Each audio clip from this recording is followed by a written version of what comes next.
3 Points of Articulation podcast. And welcome to the 3 Points of Articulation podcast. Back once again. And we're looking this week at Money in the Bank 2011. We're flashing back 10 years. Let's say hello to the co-host first of all. So Johnny Flashback. Speaking of flashbacks, how are you? Hey, yo, doing fine. Absolutely smashing. Can't wait to get started today. Buzzing. Adam the Wrestling Man, are you also buzzing out there? CM Punk. Yes, I am. Yes, he is. Lovely. Be sure to check out our YouTube channel if you haven't already, and look at the other videos we've put on. A few in the last couple of weeks. We had the interview with Joey Knight, which I did on this new Cheddar Toys figure.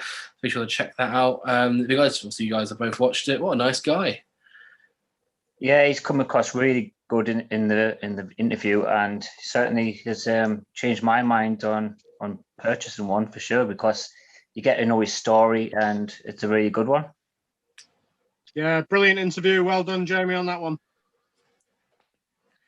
Yeah, definitely. Yeah, it's really nice. We chatted for about half an hour after the interview finished as well. So he has got a few more stories. So hopefully in the future we can get a sequel out of him. We'll have to wait and see. But and also there's Johnny's unboxing on there recently from the Fig Pop Shop, £60 Elite mystery box, which is always good. And the other big news, we had the Euros on as well, chaps, didn't we, recently? You both been watching the football, Johnny? Yeah, I've been watching as many games as possible, really. I think I've only missed a handful, and half of them would have been because they're on at the same time as another game. So I'm really enjoying it. I do get into international football, even though I'm not so much into the club football. So, and it does actually help that England's doing well. Yeah, looking forward to an England-Italy final, but I've got a really strange feeling that Spain are going to win. I mean, by the time this comes out, that's probably going to make me look foolish. But I've just got a feeling it's going to be Spain-England in the final. There was an interesting match the other day, Jono, where we both thought the same thing, that there was a CM Punk chant in one of those matches. Which match was that? Do you remember? Was it the Denmark quarterfinal? I don't for the life of me remember, but it must have been a group of people that were sitting close to the camera or something. And I'm pretty sure it was a CM Punk chant. Yeah, I think it was Denmark-Ukraine. Yeah. Pretty sure it was that one from you guys. I didn't watch it, so that's why I think maybe they were ready for this podcast. But yeah, that's what it is. The Danish, massive following in the Danish. I've been to Denmark. It's quite nice. Interesting fact, it was 2011. It was £7.80 for a pint over there. If you go to the Carlsberg Museum, it's £4 to get in, and you'd have the 4 hours unlimited drinking. So we went there 4 days in a row, twice a day. Well, that's a no-brainer, isn't it? Yes, I know all about the Scandinavian beer prices. When I was living in Norway as a student and having no money, it was just like I had to spend literally every penny I had on beer, because I couldn't afford anything else. And the Norway beer price is never going to get as low as they do over here, are they? Good one, Jamie. With that note, should we have a look at the Comic-Con specials in a second with some News World Order? We could say it's Comic coming home.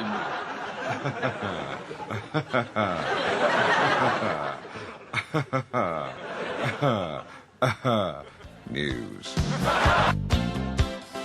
So a bit of News World Order, a bit of pre-Comic-Con on there, which one slip of the tongue of that could put me in serious danger. So my theory with this, I said they announced that they're having like a pre-Comic-Con, they're releasing some images of figures before it gets to the big show. My theory with it is because there's been a lot of leaks online that they probably were forced into doing this, sadly, which annoys me more than anything. But 100%. It's the only reason they've done this early reveal. They would have wanted to keep, especially these reveals that we're going to go through, secret till Comic-Con, because they are pretty, good ones that you really want to save. Yeah, definitely those Legends ones that were leaked. That was a bit shocking. I'm sure they'll have dealt with the person that leaked those. Yeah, I mean, it's one thing that annoys me is like rumored figures being leaked. Like, we don't talk about rumored figures on this show just so there's no eggs on our face, basically. But the stuff like this, America Ultimate and so on, it's just a bit. I don't care about it. Just let it be revealed in due course, basically. Right, so the Legends line, since we mentioned it, we've got the Billy Gunn in the DX Invades WCW attire. We've got Roddy Piper in his kilt with the black t-shirt. We've got Kevin Nash. We've got Junkyard Dog, who is the Chase variant. So if we look at Kevin Nash to start with, shall we? We've got the Scott Hall coming out as well in the future. This works perfectly with it. Johnny, you're quite a big that sort of era fan. Are you a fan of this figure? Yeah, I would probably put it as the best Kevin Nash we've had up to date, especially face-wise. So yeah, it's really good. The bandana looks pretty cool on him as well. I imagine I was thinking the Scott Hall was from '99, but this one seems more like a '96-ish Nash. Or you could be right. Yeah, so it's more your area. Maybe the Hall's from '96 as well. They would look good together, though, if you weren't like really into matching your dates. I know you are, but they would look good together, those two. No, I mean, like, what I'm saying is I think Scott Hall's probably from the '96, even though I thought it was from '99 previously. So, or they could work either way, really. Yeah, well, the image on Kevin Nash's t-shirt that comes with him is of them as NWO. So it looks about '96, the Kevin Nash one, '96, '97, start of NWO anyway. But it reminds me of the Toy Biz figure, the one that you always get in bundles nowadays for some reason. He squeezes his legs and he does the movement. Have you got it there? There he is. So there he is. Yeah, so it reminds me a lot of that one, which nostalgia-wise is good. We've already had a similar Nash before, but there is enough different, I guess, to warrant the re-release. And it's new, and new is always better. Roddy Piper up next, this time in the black t-shirt. We've had the Hot Rod, we've had the Legends before with the 2-pack, and we've also had the boxing one. This is in his black t-shirt. Is this the one he was wearing when he coconutted Snooker? Is this the one? Or a similar t-shirt? No, Adam. I would imagine this one's from the early '90s, the IC title run and WrestleMania 8 match against Brett. So around that era, I don't know whether it's event specific, whether he's wearing that t-shirt or not, but that was generally what he was wearing at the time, a kilt and black t-shirt. I'm not a big Roddy Piper fan, not a fan at all, to be honest. But, you know, the first thing I look at a figure is I look at the face, and they've never, ever got Roddy Piper right, and this is probably the worst one of the lot. So I just kind of skim past this, not interested at all. The weird thing is, obviously, NECA, who did the Roddy Piper one from that film, is it Let They Live, is it called, with the bubble gum? Yeah. They got the face spot on when they've done the Roddy Piper figure. So strange one, Mattel have had, 4 bites of the cherry and not managed it yet. I'll have to check out that NECA figure. I think I've seen it before, but I might need another look. It's really good. They had it on Zavvi before for 30 quid. You won't find it less than 60, 50 quid now. There's another one. Billy Gunn up next. Strange inclusion, being the fact he's in AEW, but it's the start of a DX Warfare set that we're going to be getting, basically. They should have done it in one whole series with a Build-A-Figure tank, would have been perfect. Not a tank, you know what I mean. Adam, what's your view on this? Is it needed? I think, to be honest, most customizers will have created a DX Invasion kind of set. So I think this is a really good one. It really will sell well. I think we were shocked because when we saw the reveals, we assumed that when we saw the images that were leaked, we assumed that it was fake because we thought, why on earth is Billy Gunn coming out? But it's another figure that works in a dual figure because you can have him in his DX Invasion attire, and the underneath of it is pretty sweet in his white kind of Mr. Ass almost type of gear. I like it. It's good. Face-wise is good. Hair's good. Yeah, it didn't surprise me that Billy Gunn was coming out. We've seen a lot with Jake Roberts. He's with AEW, and we've also had Jericho on the WWE Network and things like that. So I imagine it's just a leftover of a Legends deal he signed. So he's got a year or so left on it or whatever. Same with Jake Roberts. Or maybe they can work in AEW and have the WWE Legends contract. What do we know? But the segment itself is the most overplayed, overrated piece of television ever produced by WWE. And that's probably saying something over the This Is Your Life, The Rock as well. Both rubbish segments, which talked about all the time, and now both being included in figure form. The figure itself is pretty good though, and I will be getting it for sure. Do you remember? I think TNA tried to copy the same Invasion thing where they had, I think it was like R-Truth, whatever it's called then, and Road Dogg and a few others come to WWE headquarters when it was Vince's birthday. And it was just literally Road Dogg for 10 minutes just saying Mahi Mahi over and over again. It was just really embarrassing, to be honest. But yeah, I agree on the fact that it's just overplayed that bit. The teenager in me liked it. That's good. Time to get out.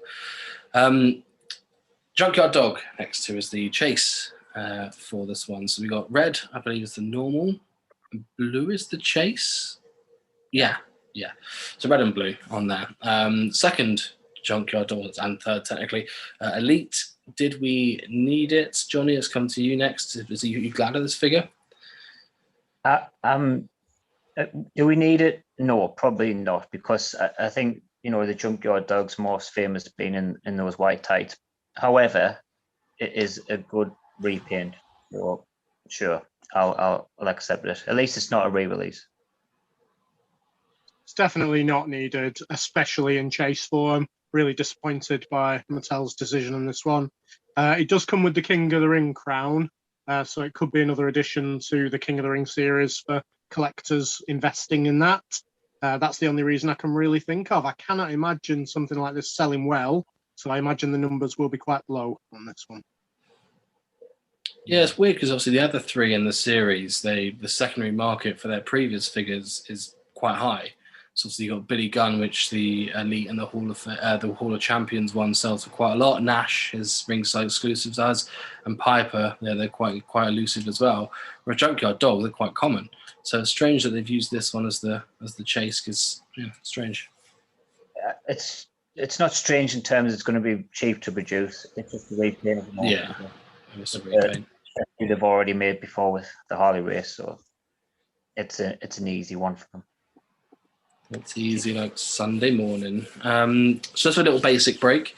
Got some basic figures now. So we've had Drew McIntyre, Chelsea Green, Damian Priest, and Charlotte Flair released. Basic 1-2-2. Chelsea Green's the first time on the line from the series, and so is Damian Priest. Probably the only two worth talking about. Chelsea Green was released months ago, but she's still got a figure, which is quite entertaining, and she is also the chase. Nothing really in there for you guys, is there? No. They did nail Chelsea Green's forehead, though. She's got a very nice, large forehead in that figure. Damian Priest is terrible for a first time in the line. Yeah, I didn't recognise Priest at all. It didn't make any sense, that one. Also, a last time in the line for Chelsea Green, potentially. Obviously, yeah. And Zach, yeah, bless him. But yeah, we also had another, I think it was basic 1-2-3 or 1-2-1 revealed, where it's Braun Strowman, Dexter Lumis, I want to say Matt Martell or Adrian Adonis, one of the two. Which one is it? What? Which one is it? With the one in the black trunks from NXT? I mean, Jake Atlas. That's the chap. I knew it was one of the three. I couldn't remember his name. Adrian Adonis. Well, I knew it was. The 80s, pal. I knew he had a surname from an 80s wrestler. Adrian Adonis was huge. Is it the blonde guy? Yeah. Yeah. Well, I knew he had an 80s surname, so you can give me that at least. Bobby Lashley and Alan Otis as well. So once again, I think Adrian Adonis and Dexter Lumis are probably the two we need to speak about on those ones. Once again, first time in the lines on those. Chase in there as well. What do you guys think? Anything for you in there? No, of course not. But all you're doing is a public service announcement, letting people know what bases are coming up. And I've got no interest. And several others won't either. Yeah, I mean, Jake Atlas is basic, but, it looks like him. So fair play on that one. Face is quite good. Dexter Lumis, again, they've got the look exactly right for Lumis. It was an interesting reveal because the Chelsea Green series, they were put next to each other and the heights were all perfect and stuff like that. And then that series, they were put next to each other, but all with differing sizes and body shapes, and they all look the same height. So it looked weird because Dexter Lumis looked little. Little Loomis. Bless him. And we've had Elite 87, the images revealed from those. There's a few standouts in here for me. First of all, Santos Escobar, which we spoke about before when the render got released for it. They've done an outstanding job on it. Adam, I know you're a fan of this figure. Perfect. Comes with the masked head as a spur. Comes with the new NXT Cruiserweight title. Comes with the Mexican smirk. You can't ask for more. Yep. Can't argue that. And we've discussed it earlier. Yeah. Totally. Smirksican. Otis comes with the Money in the Bank with some ham in there. I don't think he ever did that, but why not? We've also had another Braun Strowman coming out, since it's been released. Apollo Crews is the Chase, and Candice LeRae has also been revealed from the 87, and Asuka. And then we finally see the image of Warlord in the packaging, who's the collector's edition from that series. This would be one that will butter both of your crumpets. Johnny, what's your view on Warlord?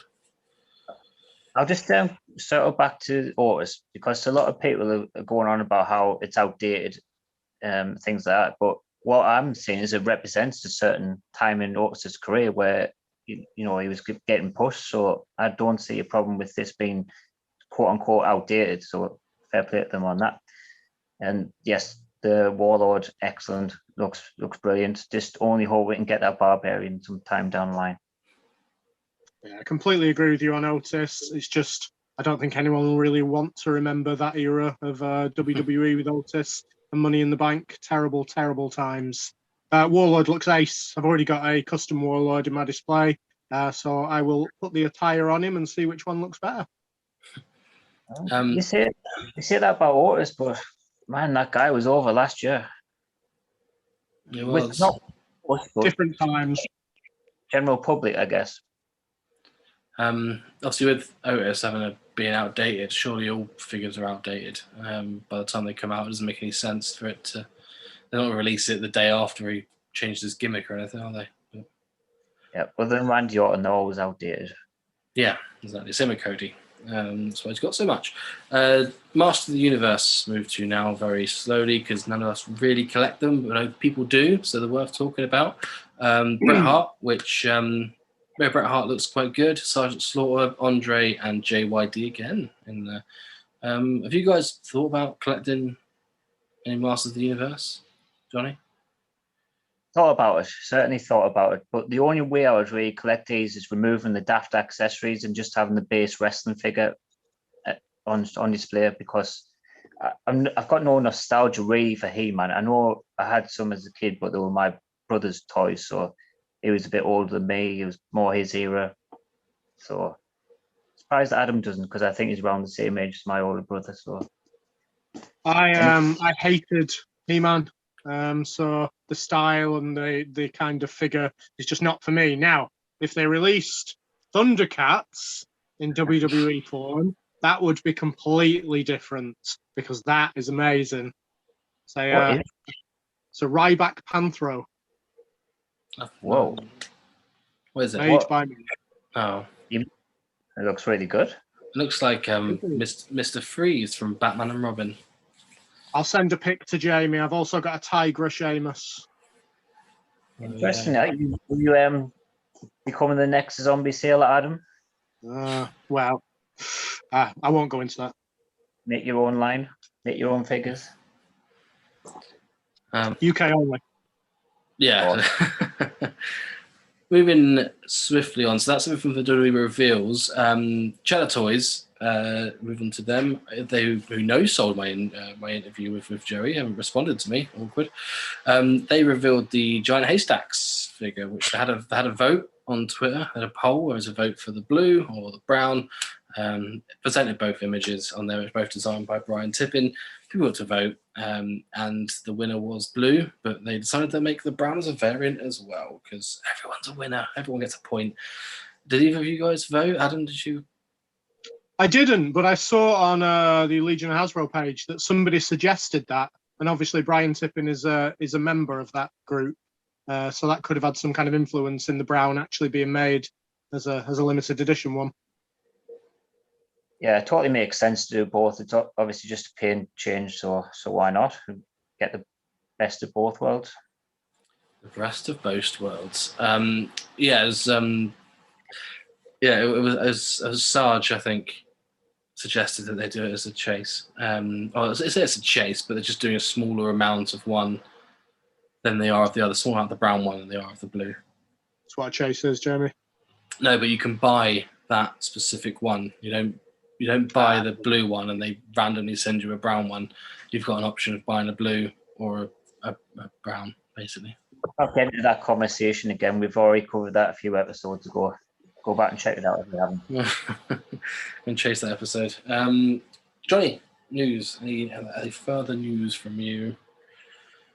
No, I've told you all the news that I had to news for the people. Lovely. We're all out of news. We're going to take a lot to drag me away from news. We're going to do it anyway. Pick me ups next, boys. So get your purchases at the ready. Ooh, some lovely pick me up. Pick me ups time now. I won't do the intro if you. I don't know what you hate it. So we're going to look at our pick me ups since the last episode, which is 2 weekly, not weekly. I remember this time. Should we take a trip to BCA Town first? Should we? Let's head off the M1 straight, take a left. First exit is BCA Town, and that's where we're going to go first.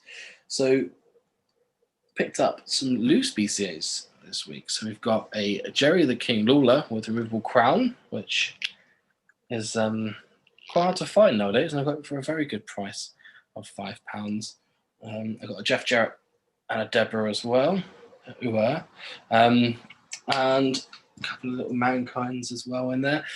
Also, something we spoke about before, which a bit off topic for the old BCAs, but we spoke about this Hogan from the NWO set, which I'd never seen before, but I was quite happy to get complete, which I know we spoke about it before, but it's quite a good figure. You can do a leg drop quite well on it.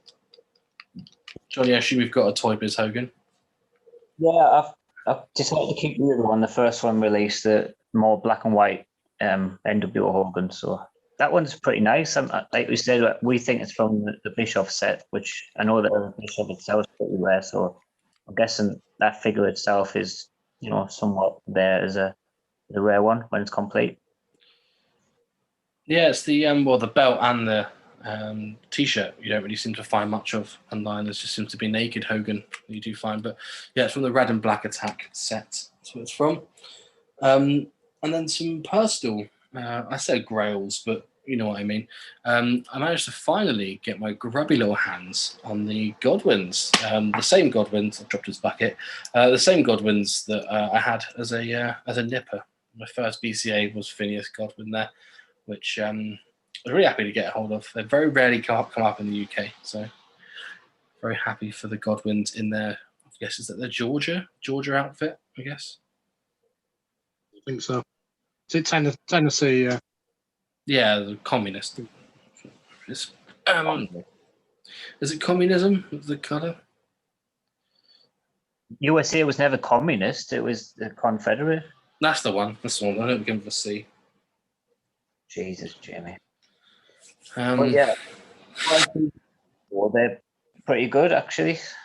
But that Jared don't tick me off. That's a fun one.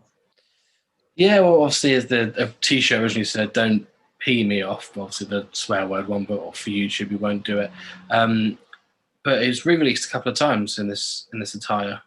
This one, I believe, is unique because it's got the little beard. It's a bit more orange than the other. But my favourite Jarrett is the one that wore the silver shorts in WWE and WCW as well. The chosen one when he turned to them. My favourite Jarrett. So happy to have him. Okay. Lovely. The Godwins are good. I actually own the Godwins as well, those two. Oh, you kept that to yourself, didn't you? I know, I just remembered when you showed them. They're in a box somewhere that I've not opened in a while. Cheers. So yeah, as I said before, this is my first BCA I had when I first went to America, so it's a lot harder to come by than the other one.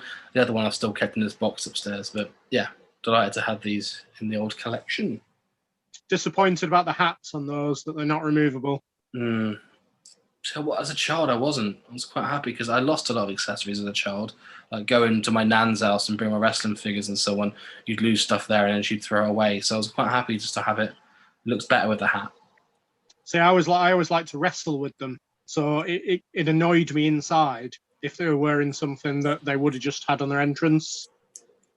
See, but then for me, like the hat, it doesn't take away from the head. It's not like an extra on this one anyway. The Henry Godwin, it's ridiculous. Oh, where are we?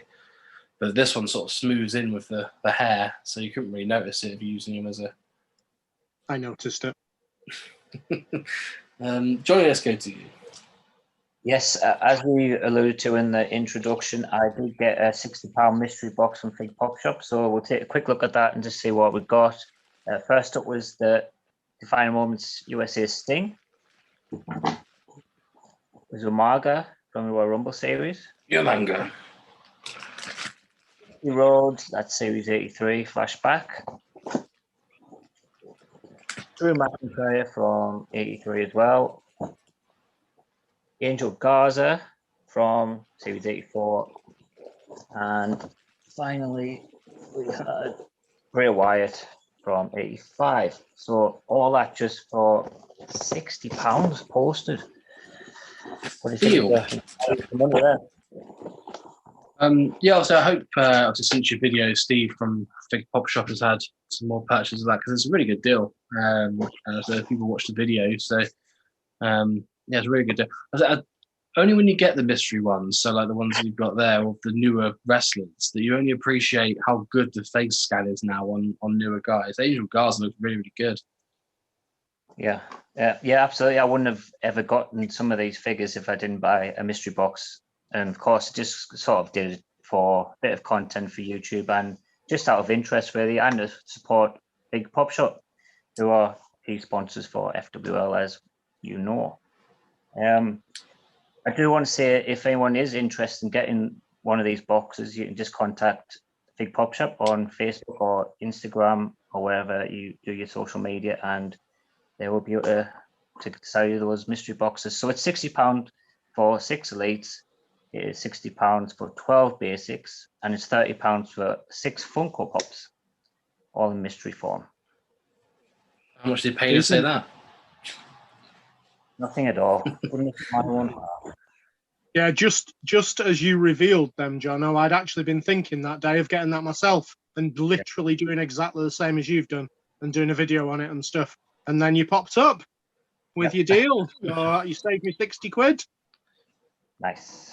Fig popped up. You could do it anyway, Adam, if you wanted to. It's a good deal. Yeah, I've got a lot of the recent ones, so I might wait for a similar deal to pop up. I might get the Funko one. I think my little one's been loving the Funkos recently.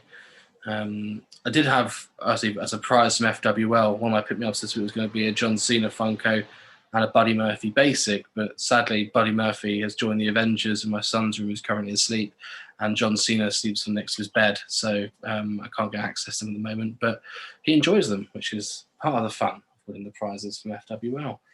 Speaking of something that I don't want anywhere near my bed, my next pick-me-up is this Hulk Hogan teddy plush toy from, I think it's from early 90s, 91.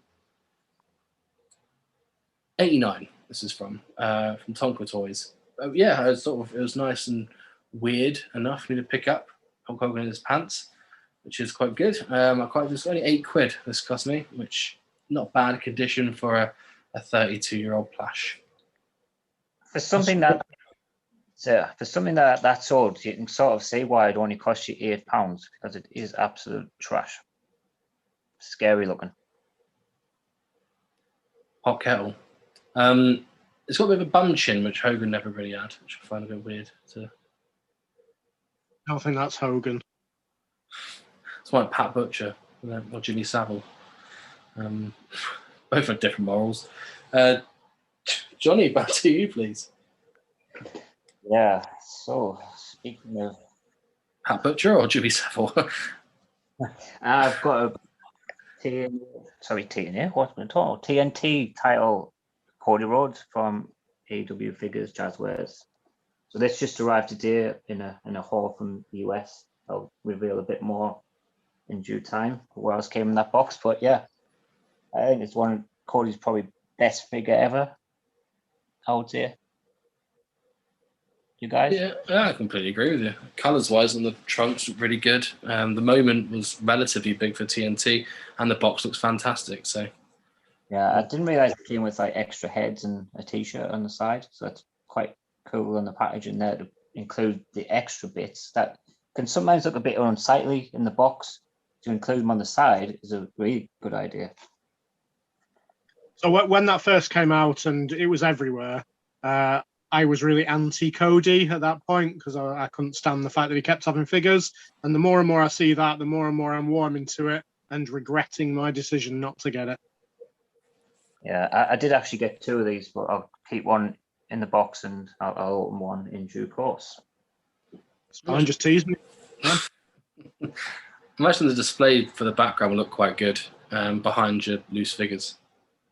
I need to sort out an AEW display, yes.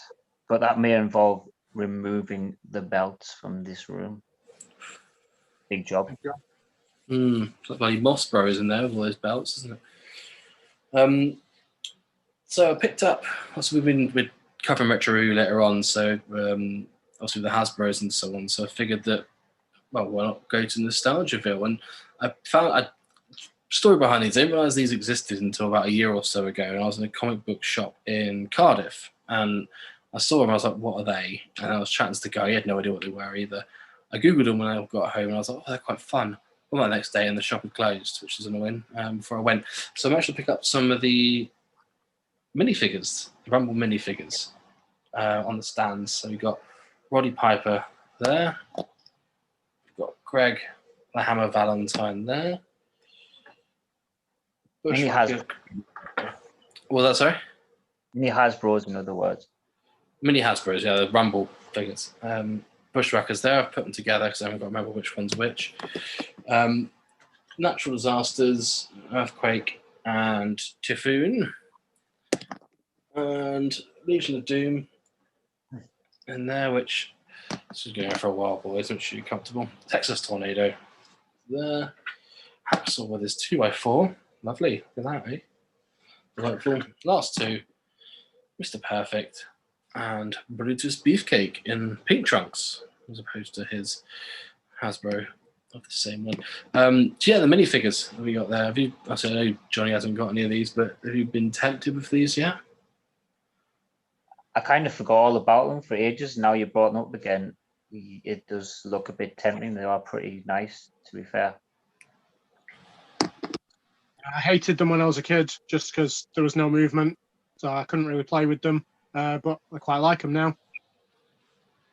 Yeah, I mean, it cost me 25 quid for all of these, which is decent on here. But yeah, I think it's one of those things that it just looks good on display. Just that you can't really play with them. You can't. There's no playability with them. But as a display piece, lovely. Thank you very much. Them anyway, they are just display pieces, really, or good to beauty your players or something like that. I'm not really going to pick up the Rumble ring because I think the Rumble ring's quite a fair bit of dollar. And yeah, I'm cheap. Johnny. Yeah. Back to you. Back to the haul from the USA. I picked up all of Series 9 of Legends. So we've got Ted DiBiase, The Undertaker, Tatanka, and Nikolai Volkov. Boxes are absolutely beaten to death, but it's good job. I don't even think they were supposed to be like that. So I think, I think it was something I was good meaning to say to the guys. If you are wanting to like sign up to something like My US, be prepared for your packaging to arrive pretty beat up, to be honest, because I don't know what happens, whether it's the people sending from eBay to the post to there, but somewhere in between, a lot of the packaging does seem to get messed up a bit. Yeah, it kind of puts you out of stance for kind of refunds or things, doesn't it, if you don't know where it's happened? So I can't guarantee where the damage happened or whether it's the fault of the seller. But as I said, I'm opening them, so that's not an issue to me. Although I did want one of the Codys to be in okay condition, but at least it was, so that's fair. Yeah, I think that one that you showed to the screen looked pretty mint, didn't it? Yeah, it wasn't, but in fact, that's the one I'm going to open. So Oh, wow. the other one likely better. How's the Tatanka? Because we were raving about that when we first looked at those in the review. Yeah, I mean, it's a good figure. It's a good choice of attire to do Tatanka as well. So yeah, it's pretty good. There's something a little bit off about the face. It just seems a bit bland. You know, there's no detail in it. It's almost like he's wearing foundation on his face. You know, like the ladies do. It's definitely not one that I'm going to fork out 40 quid for, but it's one that I might pick up on the secondary market if it gets there. Yeah, I was hoping to do the same, and I think I came across one. I think it was 35 posted loose, and I tried to make an offer, and by the time I made the offer, it was gone already. So It was a bugger that. So I got some loose figures. Obviously, we're doing the Hasbro retro review, so I picked up some of those because why not? We've got Brutus Beefcake, which we'll be covering later on in this episode if you stay tuned. And I got 2 Hogans as well for later on in the series, Hogan Series 2 and Series 3, which will be up in a few series time.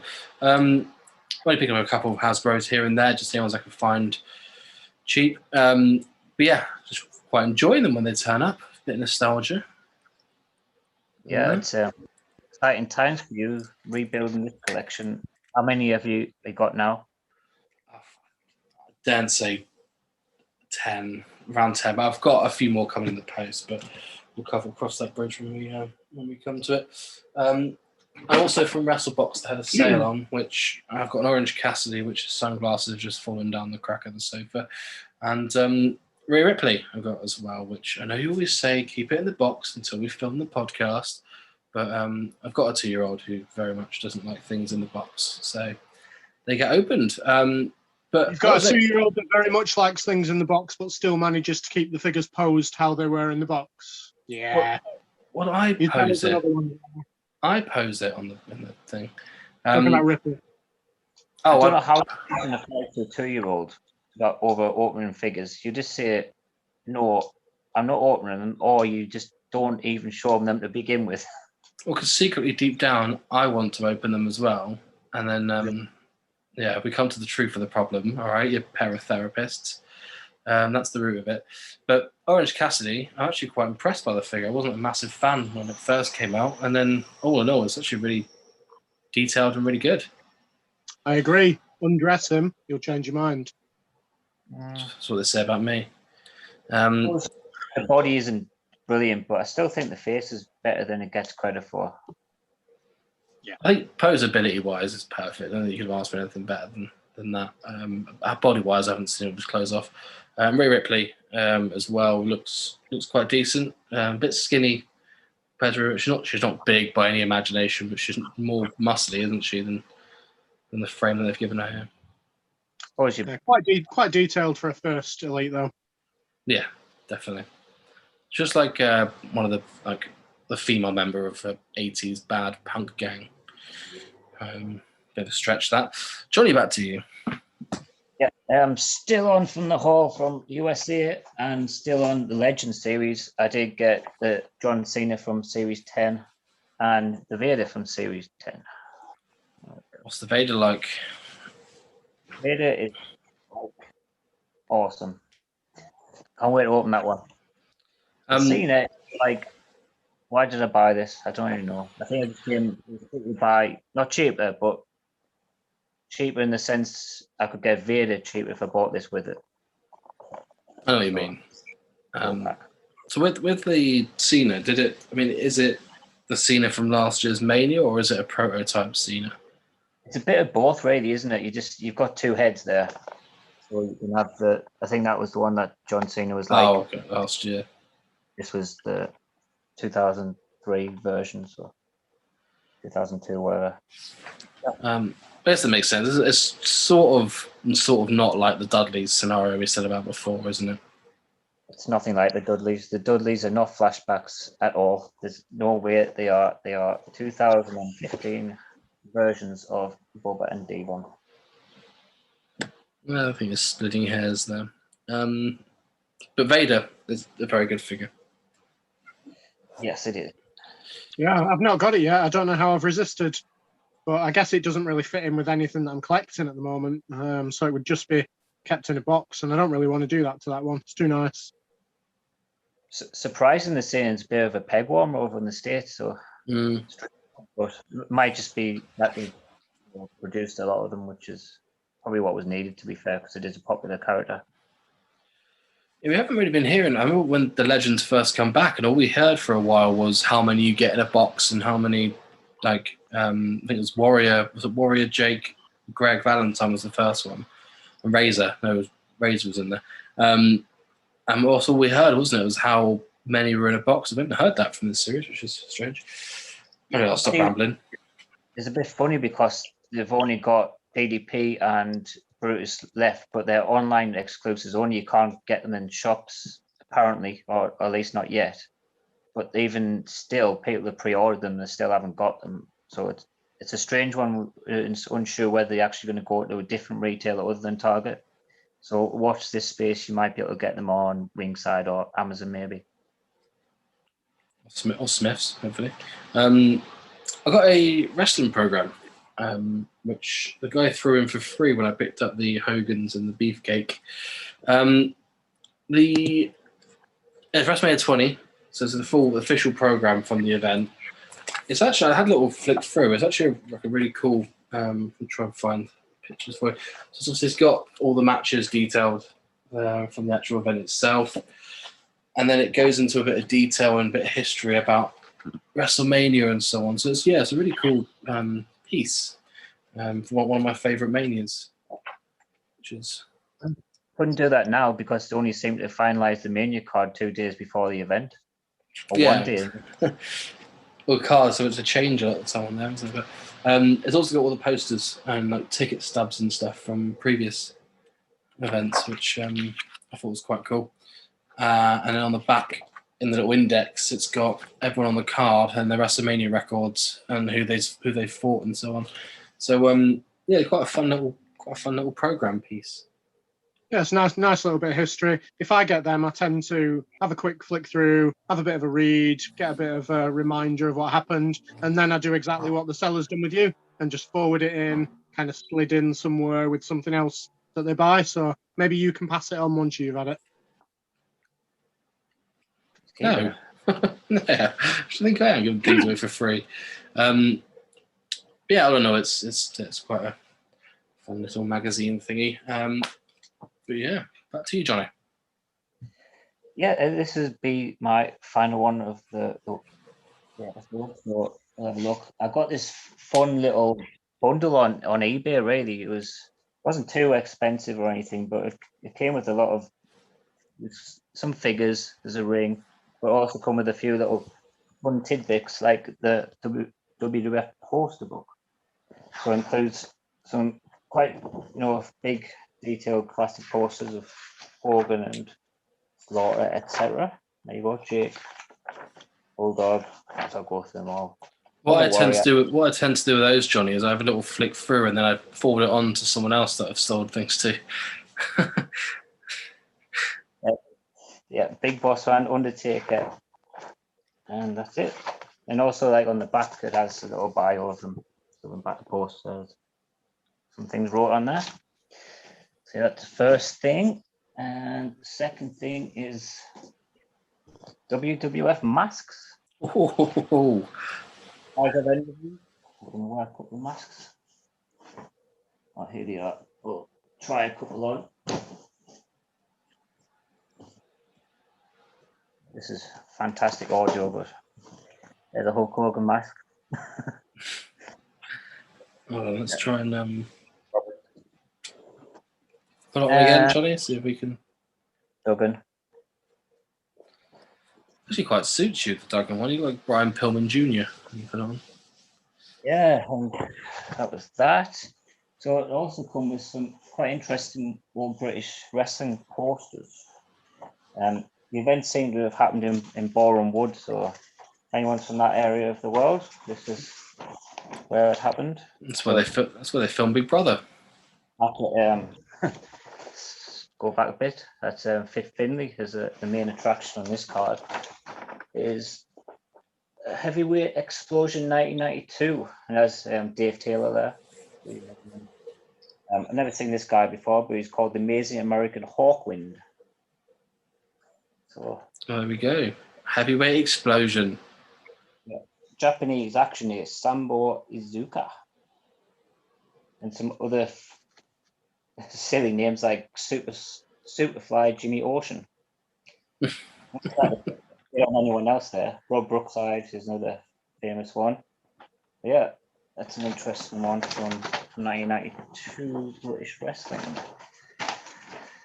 And the second one is, I believe it's also Boreham Wood. Yeah. This is Friday 1st of May. I don't think there's any year written on it, but I imagine it's 1992 as well. Biff Finley's there again, and Hawkwind. Marty Jones is a name from the past. Mr. Fuji Tanaka. I don't think that's the real Mr. Fuji. Superstar Sanders. Yeah, there's Dave Taylor again. So imagine it's just the same people touring the same place. The most random part of this was Cricket World Cup 1992. Oh, it's a good year for it. Sky Sports poster. Oh, I believe that's Ian Botham. Is that right? Oh, Beefy. I have no idea. Looks like him. I think it is. Yeah, in association with Gillette. Best to man. Remember the old Sky Sports logo like that? Because I remember my uncle used to have all the different channels was all separated into little squares. Do you remember? Used to click which one. Really? No, it was sort of mid-90s. It was when Newcastle beat United 5-0. I remember that. I don't know if you guys are football fans or not. But... I used to support Manchester back then, Manchester United. But oh, so you put it, yeah. Newcastle did do them over now. Anyway, what seemingly was the main event is a full unboxed WCW Galoo ring and cage. So it comes with everything really it's supposed to, including the instructions. I think it's in slightly better condition as mine, so I might swap it out and upgrade that. Yeah. Speaking of upgrades, I did also get the Lex Luger, the UK exclusive. And that's with the robe there and a belt. Slightly better version than what I've got, because you always see that the hands are missing a bit of paint. This one's pretty good. There's a couple of Hasbros, which we're going to come to later. Ultimate Warrior, which is next week, or next 2 weeks. Hulk Hogan, which we'll have a look at later on. Jake the Snake Roberts. And then it will also come with a couple of the bootleg figures. So this is how it arrived. Oh, it's got Jake the Snake on there. I wonder if there's any more accessories that come with another figure. So I don't know who this is, but he's wearing a funny chain. Does this belong to him? I don't think so. It actually is the Lex Luger chain. So that was a pretty decent find on there. You are a lucky boy. I never see that on eBay at all. Nope.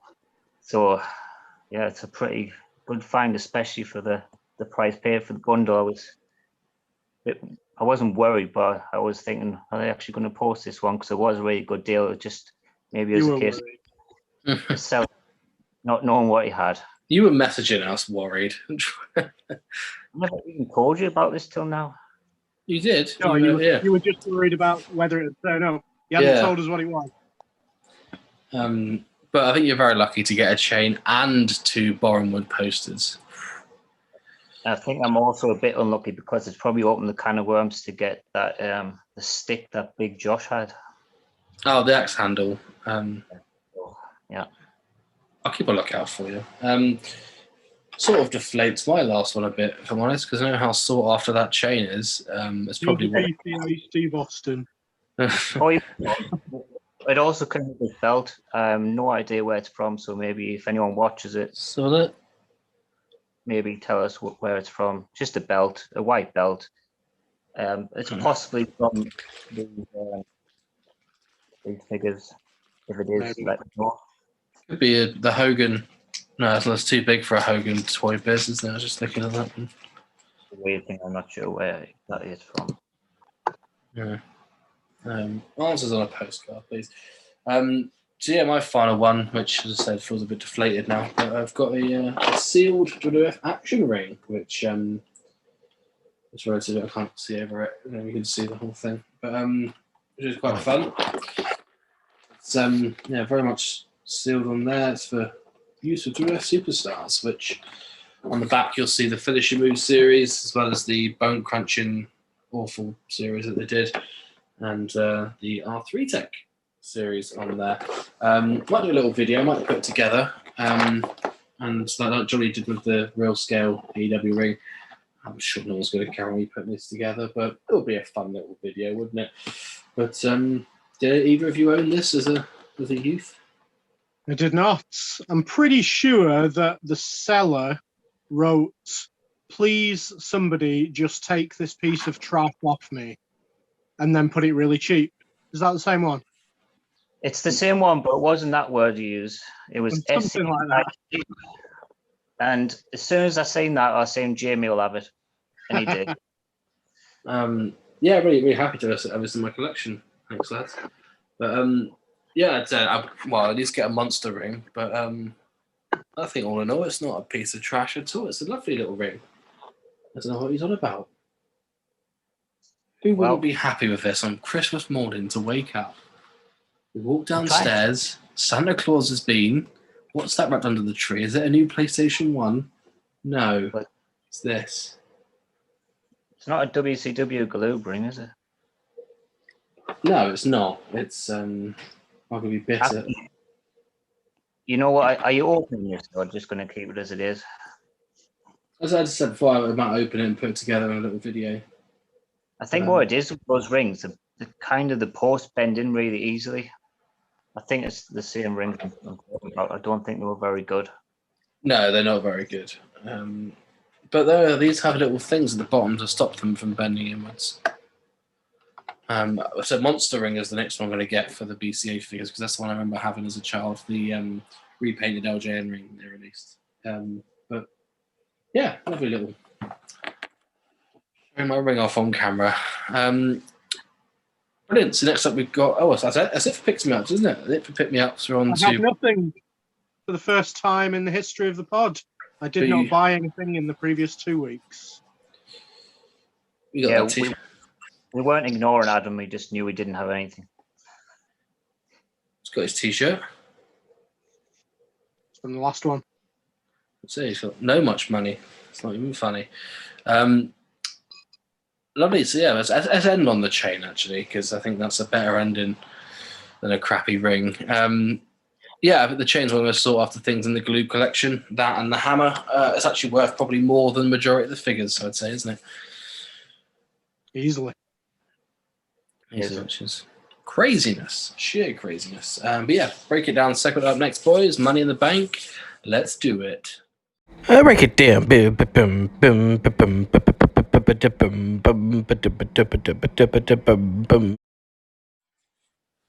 Money in the Bank time now, which is convenient for Adam's shirt with his so much money it's not even funny on. We're looking back at the 2011 Summer of Punk, where it all kicked off. Money in the Bank 2011.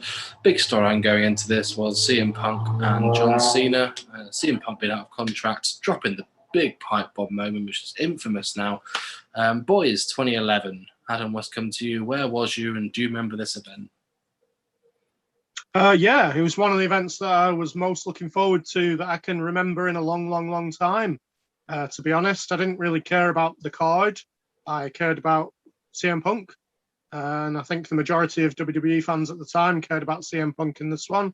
It was just something a bit different, something where you genuinely believed that his contract was ending. I was really excited about it, and so was everybody else. Brilliant stuff. Yeah, I mean, something similar to that. I think it was kind of treading water a bit, WWE, until this pipe bomb by Punk, and it really lit the fire under everyone, really. So it got a lot of exposure, and excitement created back into WWE, so that was good. And can't remember exactly what I thought about at the time, but yeah, exciting times. I mean, yeah, I think that I was sort of in and out of watching wrestling at this time. I was sort of just getting back into it. I just had Sky Sports and so on in my room, so I was really sort of tucking into a bit of Raw. And I think the CM Punk pipe bomb moment really opened the eyes. It was everywhere, wasn't it? Even friends that hadn't watched it in 5-6 years were still like, "Oh, this is CM Punk guy." So I think this is such a pivotal moment in wrestling as we know it now. It's sort of changed the landscape of the business really for that period of time.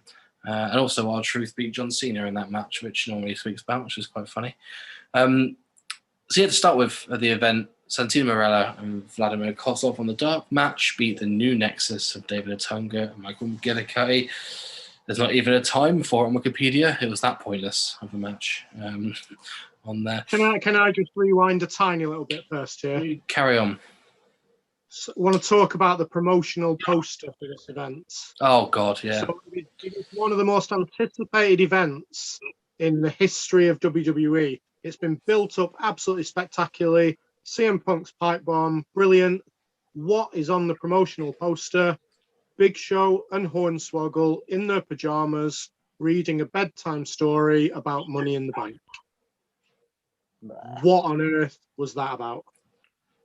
Yeah, I mean, I see what you're saying, but these like promotional posters always have to be made quite well in advance, so they just put some random people in, or maybe if they do know what the main event's going to be, which they clearly didn't, or they didn't know how big Punk was going to be at this point as well. So I don't understand why they've done a little dodgy poster with Hornswoggle. I think it was important enough to change that. I know what you're saying about how they have to be done in advance, but you know you can get something through fast if you really try. And I think that was important to change that, because it kind of made a little bit of a mockery of an event. If you're a wrestling fan and you've not really been tuning in, you're not going to buy an event based on that poster. Just looks stupid. Yeah, I don't know what the inner workings are, so I can't really comment. One thing I will say is obviously this event as a whole will really show the best things of 2011 wrestling and the worst things of 2011 wrestling, which we'll cover. The poster being one of the worst things. I think it was just such a theme. I think even the earlier event, like Elimination Chamber, had a silly poster, and a few other ones had a really just ridiculous, like Santino Marella looking over a Golden Globe, I think for the Rumble 2012, I think it was. It was just silly stuff that's not going to draw in the viewer that's going to spend money on it, basically. There's a poster sell pay-per-views though. Not really. No, not really. I don't know. I think if you look back at the 97, 96 ones with In Your House posters of like Undertaker holding up the Undertaker's severed head, a Stone Cold severed head, sorry. You know, that's going to sell a poster at the pay-per-view. I remember buying the VHS based off that. Oh, maybe 1992 poster from Boreham Wood would get them. Well, they say don't judge a book by its cover, but at the same time, very much do judge a book by its cover, because it's quite an important thing to have at the front. So the Money in the Bank ladder match for SmackDown started the show. Commentary team, which, by the way, just to cut back to these, I think the worst commentary team in wrestling history, for me, Michael Cole, Jerry Lawler, Booker T around this time. I just can't stick for them. I had to watch this, a lot of it with the sound off, because Booker T I can't stand. He just comes up with ridiculous stuff. Michael Cole's irritating, and Jerry Lawler's a bit of a perv. What's your guys' view on the commentary team, Adam? I completely understand what you're saying. In this first match in particular, Michael Cole was awful. And I think in his headset at one point, he was told to stop, because all of a sudden he stops berating Daniel Bryan out of nowhere, really. Booker T, I can't abide Booker T. I don't like him as a commentator. I didn't like him as a wrestler. I don't like him, full stop. It wasn't bad after this first match. It wasn't as bad as it could have been. 2011 completely agrees with both of you. I was sick of these guys. However, going back and listening now, I was quite grateful to have Booker T and Jerry Lawler on the call, because of some of the rubbish we've had in recent years. And Michael Cole's always been bad, so he doesn't leave and doesn't change. So just have to deal with him. But what's even more annoying than the commentary team is this "Money, Money, Money" song that plays every year at Money in the Bank. Money, money, money. Awful, awful music. Yeah, that's good. It's in the back. I know what you mean, though. It's repetitive, isn't it? It's just the same word on repeat. I think they've got a bit of dollar behind them. Just invest in a good song. So Daniel Bryan faced obviously Cody Rhodes, Heath Slater, Justin Gabriel, Kane, Sin Cara, Sheamus, and Wade Barrett in essentially a mid-card mayhem. We'll refer to that as. All of those guys, I'm not sure. I think I remember watching this at the time. I thought Sheamus was going to win it. I wanted Sheamus to win it. He was the only one for me, apart from Wade Barrett, that could have taken it. But for you guys, what did you think of the event? Johnny, we come to you.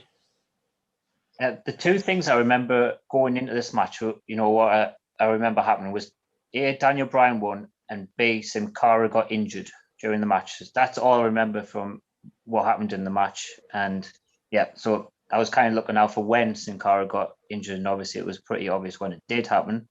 It was a little bit scary if that wasn't selling, because it looked like he was shaking, convulsing, or whatever you call it, seizing up.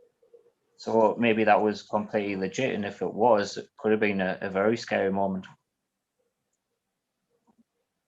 Yeah, I mean, Jamie mentioned about mid-card mayhem. That's one thing I really liked about this one. I was really looking forward to this match in the actual event. I was a big Nexus fan. So the fact that Slater, Gabriel, and Barrett were in this, it did it for me. I kind of believed the hype about Sin Cara at that time. So, his inclusion was really good. I knew they wouldn't win it, but I just wanted them to showcase. But yeah, I think the Sin Cara injury was real. I'd like to think it was. The injury is definitely real. I just don't know if the selling was real. Yeah. I would have thought so. It looked quite painful, didn't it?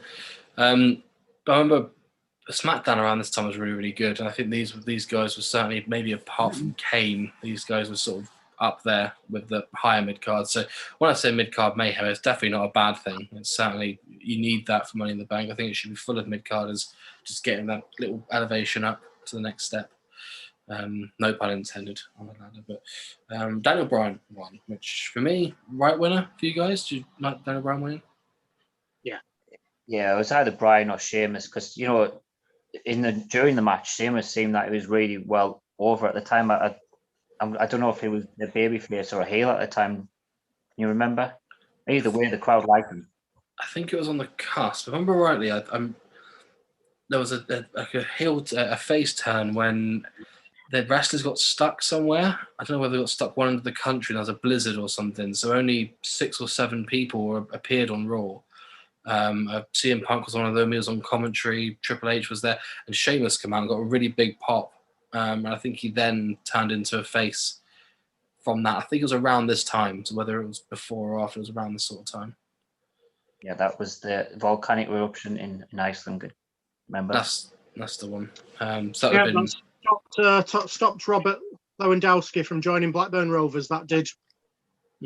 Whoa. So that was March 2011. Volcanic. Yeah. I want to say it was March 28th because I think I was on holiday just after I think it happened. So anyway, yeah, from the ash clouds, we'll turn back to the Divas match, which if any division needed a... Oh, sorry, Johnny, go ahead. We haven't finished talking about this match yet. Oh, we haven't. We found a winner, but we haven't finished. Carry on. What about some of the spots? There was a spot with Heath Slater who was on top of a ladder, and Sheamus was trying to guide him somewhere. It kind of looked like he just couldn't hold on to him and end up throwing him against Barrett on the outside. I don't know if there was going to be something a bit more spectacular happen there or not. Could have been good, but it just wasn't. It was quite a spot fest in itself as well. We'll be covering it a bit later on with the second Money in the Bank match, but some of the spots in the event were relatively dangerous looking on the end, a bit risky as well. I know it's Money in the Bank, but we'll cover it in a bit anyway. But all in all, I think Kane was really good in the match. He played his part well. And I think everyone played their part really well. It was built a lot for Gabriel, this match. Hmm. A lot of the spots, or even if they didn't happen, it was kind of all, oh, Justin Gabriel's going up type of thing, which really got the fans invested. And I think that was really important for a first match on the card. How impressive was that 450 off the in the space that he had, because it was so like such a small space, and if he even went slightly wrong, it could have hurt himself or the opponent.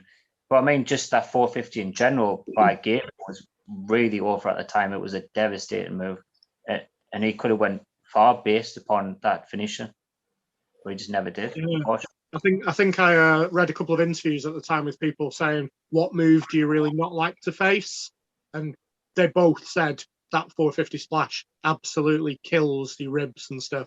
And yeah, because there's no way of like protecting against that, because Gabriel has to control 100% of what he does. So there's no way that he can protect the person doing that.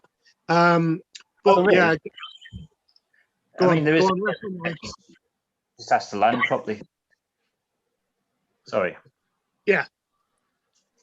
Either way, it looks like it hurts, doesn't it? There's too much what's the word, risk involved. I don't understand that. But it was impressive. Maybe they could have done an angle where they banned it, and then you only use it once every few months, and it's really over. It's from that as well. But yeah, that's booking in the past. Fancy booker. Rewriting. Yeah. That's the term.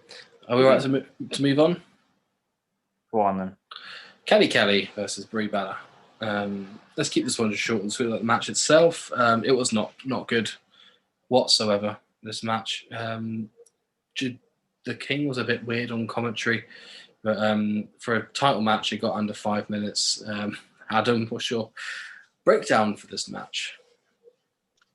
It was what it was. It was typical women's match at the time. They just wanted a women's match on the card to tick some boxes.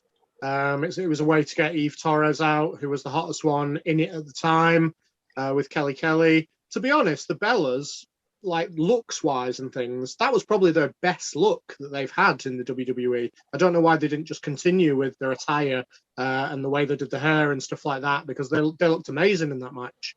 But yeah, it was what it was. I mean, nothing from memory. I kind of half skipped this while watching it, but from memory, nothing went spectacularly wrong, which you can't say about some of the rest of the card.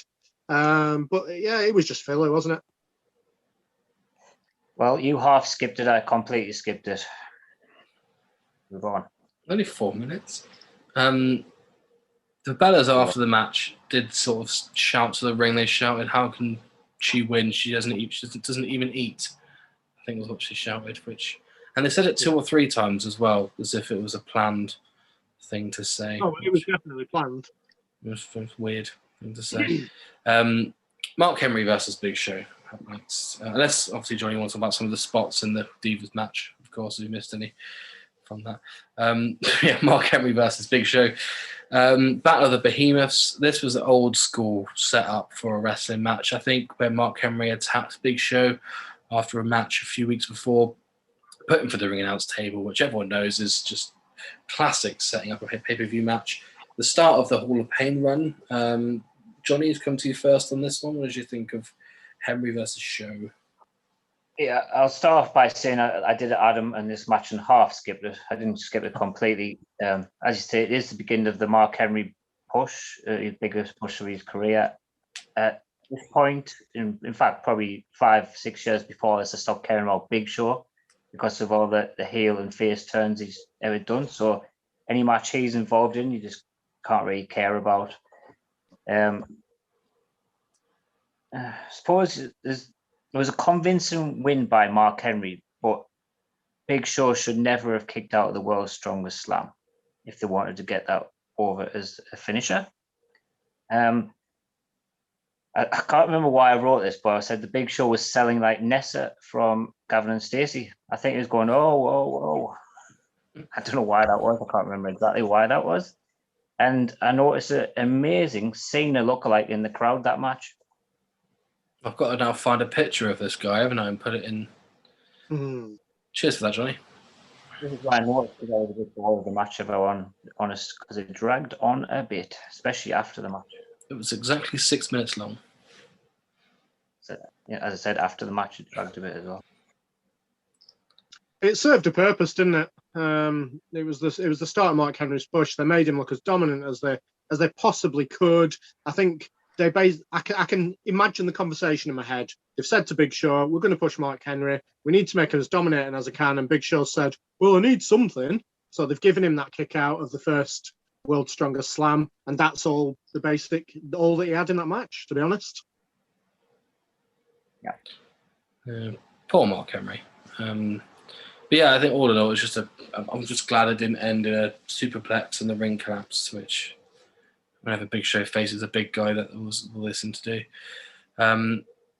Next up, we got the Money in the Bank, the Raw Money in the Bank match, featuring Alberto Del Rio, Alex Riley, Evan Bourne, Jack Swagger, Kofi Kingston, The Miz, R-Truth, and Rey Mysterio.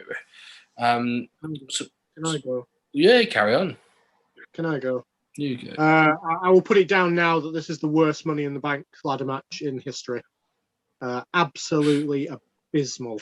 Every single thing that they tried to do as far as a spot, even if it wasn't tremendously dangerous, went wrong. And to make it even worse, after the match, they replayed every single one of them in perfect detail so that you could see exactly where it went wrong. Absolutely abysmal. I'm done. He's done. He's off. Yes. So what my biggest takeaway with this is what a tune Alex Riley's entrance music was. I did note that down as well. Yeah, so that was good to see. I did enjoy that theme music at the time. In fact, I enjoyed Alex Riley. I thought it was quite over. Wrestler. He was good as a commentator as well, and they didn't keep him around for either one, unfortunately. I quite liked him on NXT when he was there for a bit. As the commentator. Right. Yeah, he's a wrestler as well, though, wasn't he? Slight bit. Speaking of commentators, this match, Booker T was talking. I couldn't understand a word he was saying at all. Not a word. So God knows what he was talking about. And the finish was a mess up, and it was exactly the same thing that happened to Sean Razor in '95 with the ladder falling over. So he had to go and pick it back up. I'm guessing Ray was meant. I feel slightly sorry for the finish because I did think that it was so close to not happening. Rey Mysterio seemed to try his best to just balance himself, and it just couldn't in the end. I think Del Rio could have stopped him. Yeah, there was one point where he could have grabbed the ladder. Oh, never mind. He's not known for being nice, is he? Yeah, interesting about this match is that a few of the majority of the wrestlers are still going strong these days, aren't they? You got the R-Truth, Mysterio, Miz, Kofi still in WWE, and you got Evan Bourne and Swagger in AEW now, which for 10 years is quite a impressive run. Seems a lot of them are already veterans. Yeah, I think the part of the problem with saying this is a abysmal match is that there's 8 people in the match. I think the Money in the Bank ladder match works better with 6. It's certainly no more. There's too many people in it after that. 56. I tell you what was also Jack Swagger's theme tune. I used to quite enjoy that. Just have on my playlist. On Your Knees one. He took a really risky fall in that match. Oh yes, I remember. Yeah, he did. Between the ladder, he almost went right on his neck. He seemed alright though, which was good. It sounded like a heavy tumble, but it seemed to be alright. He sold it quite well. And the Miz also, I don't know. I'm pretty sure that was a fake injury. Yeah, I think so. Because he wouldn't have come back out right. Yeah, I know he was limping when he came out, wasn't he? It was a strange one. But the spot where R-Truth was supposed to kick the ladder so it bounced up. Oh God, yeah. On Swagger, and then Swagger just handed him the ladder to do it again, and then they replayed it. I was like, "What are you doing?" Because I missed that in the original watching. I don't know what I was doing at the same time. I think I was editing something or creating. I was doing something. And I looked up, and I must have missed it. And then they showed it at the end of the match. They showed that bit where I thought, "Oh, R-Truth's going to do the Jeff Hardy spot from Armageddon, of yesteryear. And then, you literally just see Jack Swagger just put the ladder a little bit further where he'd kicked it off. And it was like, that's genius. It was a dangerous one to do that. Didn't Joey Murphy get a broken nose from it? His eye socket there, I think. So many unnecessary risks in these matches, and I'd rather people not die on television. If it can be avoided, that'd be great. Speaking of possibly going to die, but it's not actually relevant to this match in any way, shape, or form. Christian versus Randy Orton. So I thought it'd be a good connection there. Normally I'm quite good at connecting things to this, but both of these guys are very much still alive, as are their careers. Resurrected, there we go, Christian. Defeated Randy Orton. The stipulation for this match that if Randy Orton was disqualified or if there was a poor officiating decision, Randy Orton would lose the title. How this got either of them over with that stipulation or with the result of the match, I don't know. It means that it showed for me that Christian can't beat Orton clean, so doesn't deserve to win a title, and it shows that Orton is so stupid. But Johnny has come to you. One word for you, Jamie. Psychology. It's going to get Christian over as a chicken shit heel, and certainly accomplish that. The stipulation, you usually with make these stipulations, it always ends up with never being used because it's too obvious that it's going to happen. But it did actually go through this time, which I thought was pretty good. I will take this opportunity to say these are the types of wrestlers and the types of matches that I like to watch. Christian's recently come back in AEW, and I've pretty much enjoyed every single match he's been involved in.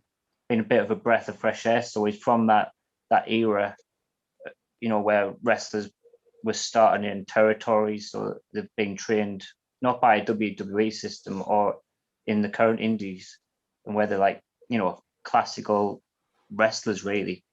And we're pretty privileged to still have them both wrestling now. So just thought I'll say that because I really like wrestling. Yeah, let's face facts. The wrestling in this match was very, very average. It was all about the storyline, which I thought they played well because they kept teasing and they kept teasing. And like Jono says, usually when they do that, overplaying it usually doesn't happen. But Jamie, I kind of know where you're coming from, although I don't agree with you. It would get Christian over as the smaller chicken shit heel that kind of almost you didn't expect to win naturally, to the point where he could have gained enough momentum to eventually do that. And as far as Orton was known for snapping, so it isn't going to put him down. It isn't going to spoil his side of the career in that. It was an average match with good psychology involved. I will say about Christian and Orton, the whole feud, Christian and Orton could have been a feud for the ages. If it wasn't rushed as much as it was, we could have been talking about Christian versus Orton in the same way as we talked about like Cena Orton, where they had that full year where they seemed to wrestle all the time. I would have loved to see Christian and Orton just go at it all the time. Yeah. Go ahead. I was going to say, Orton, I think, is probably the best rival for Christian. I've never been a Christian fan, as I've said to you guys before, but I think Orton fits his character perfectly. Whether, obviously, Orton, you normally expect to be a heel and Christian the face, but the role reversal did work for it. What I was pointing at is, like, the finish for the match didn't make any sense. I think it would have been good to get Christian over more as a heel if, essentially, he got Randy disqualified on purpose, did something like a, say, Guerrero style where it made it look like Orton did something he didn't do, or something a bit more chicken-ish on there, basically. But I didn't agree. It made Orton look stupid for me, which I know he's prone to snap, but that's my feelings back as a 21-year-old. I can see both sides because your theory could have worked because they did continue the rivalry up to SummerSlam. But I don't know. I quite liked the way it went. Yeah. I did as well, because if somebody spits in your face and especially in your mouth, imagine that in 2021. You're gonna get, that's probably one of the worst things anyone can do to you, really, in terms of, disrespecting you. So it made sense for him to do that, and it was a an excellent move by the character of Christian to win the match. I'd probably wear a mask if someone did it to me nowadays. But, it was his second title win as well. So, he had his moment of kind of, he's finally done it type of thing. So he didn't need that anymore. So, yeah, did its job. Another thing about this, about the psychology, but the fact that Orton was hitting RKOs left, right, and centre from people out of nowhere. I think he did one on Evan Bourne a few months prior. Christian had landed a few on just from like springboard moves and so on. So I think having that element of the match where Orton was in the mode where he could literally hit the RKO from anywhere really ramped it up for me. So you're sort of looking out for where he's going to hit it from, what they're going to do next with it. So I quite like that. Just sort of a side note. I did, but if I'm going to mark them down a little bit, I thought the transition from him doing the RKOs into Christian getting out of it or reversing it was a little bit slow in that match. Yeah. So quite is it SummerSlam or was on the steps later time. Any other tidbits about this match before we move on to the head honcho? Nothing for me. Lovely stuff. Well, we'll move on to the main event, where singles match for the WWE Championship, John Cena versus CM Punk. If Cena did not retain the title, he would be fired, was the stipulation for this match. So a lot of build-up for this. We discussed at the start where Punk had his pipe bomb moment, broke the fourth wall. No one knew what was going on, what was real, what wasn't real. It sucked a lot of fans in, previous fans, new fans alike. So a very big event. Do you think it lived up to the event, to the hype, Adam? You know what? Everyone raves about this match being like a 5-star. Basically, it did get a 5-star. I'm not sure it was a 5-star match as far as the actual match went. I think it was a 3.5-star match. I very much enjoyed it, and I thought it lived up to the storyline and the momentum of the storyline, and it worked fully in what they did. I mean, we'll talk about the after effects of what it did later, but at the time, it worked fully about what it did. So I really enjoyed it. I've not looked forward to a main event throughout a show without not caring for the rest of the card, but I was waiting. I was anticipating. I wanted that main event to happen, and I don't think I've felt like that since. So yeah, it was good. Yes, so as Adam said, Meltzer did give this 5-star match, was the main thing that I went into this match, and I was going to see if it lived up to it. And for me, it did. I think it was a 5-star match. You've got to put the atmosphere, you've got to put the importance into that 5-star rating. So maybe, if there wasn't that audience, there wasn't that specialness, it would have been a 4-star match. I really enjoyed the action in the ring. It was simple and basic, and there was reversals. It was just refreshing. It was just pure wrestling, and by somebody who's rated very highly and someone who's very underrated in the ring. There was some excellent spots. There's a basic spot which is called the International, and now they do this a couple of times, which is basically a headlock, throw at the ropes, shoulder barge, duck down, leapfrog into the hip toss. The simplest spot that you can call to anyone. It's called the International because it's an easy spot to call in the middle of the match, and I enjoy that because I've been practicing that in training. So it's good to see that. And I loved all the counters to go to sleep into a STFU, into the Anaconda Vice. It was just good chain wrestling. There's one bit that brought it down. It was the Montreal reference, the screw job. Also touched on that. Yeah, it's overplayed, I think, that angle by that point, especially. But at least... See, I thought there was too many of the reversals from one to another, especially having just watched the Christian Orton match where there was just the same. I think that took a little bit of shine off it for me, the fact that I'd watched 2 of them where there was just constant counters. I didn't notice a lot of counters in the Christian Orton match, but yeah, I do enjoy this style of wrestling. So maybe if you thought it was too much is good for me. Yeah. Is that a Spice Girls song? I don't think so. Oh. But yeah, I think the 5-star rating was, I think it was deserved because of everything built around the match, and the crowd were ridiculously hot for CM Punk in this. Just the whole match itself. Johnny said John Cena was incredibly underrated in the ring. I'm guessing you're referring to him as the underrated one, but yeah, I think some of the matches that he has, some of the spots that he's done, some of the character reforms he's had, and the way that he's gone with the times with certain wrestling moves and wrestling events, he's incredibly underrated. And I think this shows that because the crowd weren't for Cena at all, but he certainly put up a good fight for it. First 5-star rating since which match? Do you guys know? I was trying to rack my brains before this, and I was actually going to look it up, but I never did. Was it the Shawn Razor ladder match? Adam, any advances on that? I have got no idea. I'm not good at that type of stuff. Well, it's from 97, the last rating that was given 5-star. Oh, Brett and Brett and Austin. Brett and Austin for Mania 13 was the last 5-star wrestling match, which was a full 14 years before this. Which I think Brett and Austin's a stone cold 5-star match, no pun intended. So yeah, I completely agree on this side of things. It's a completely different match, completely different element. The psychology of it, the crowd, everything was just perfect for it. I didn't hate the Montreal Screwjob reference. I think if they would have ended it like that and it be a Chicago Screwjob reformed, it would have been absolutely horrific. So I'm really glad that they just went a completely different angle and used that as a swerve, essentially. Yeah, it was good that it was quickly cut off by Cena, so at least it didn't happen. It was pretty good part of the story, really, that Cena was this, heroic character, wants to win clean, doesn't want this sort of thing, and his job was on the line as well.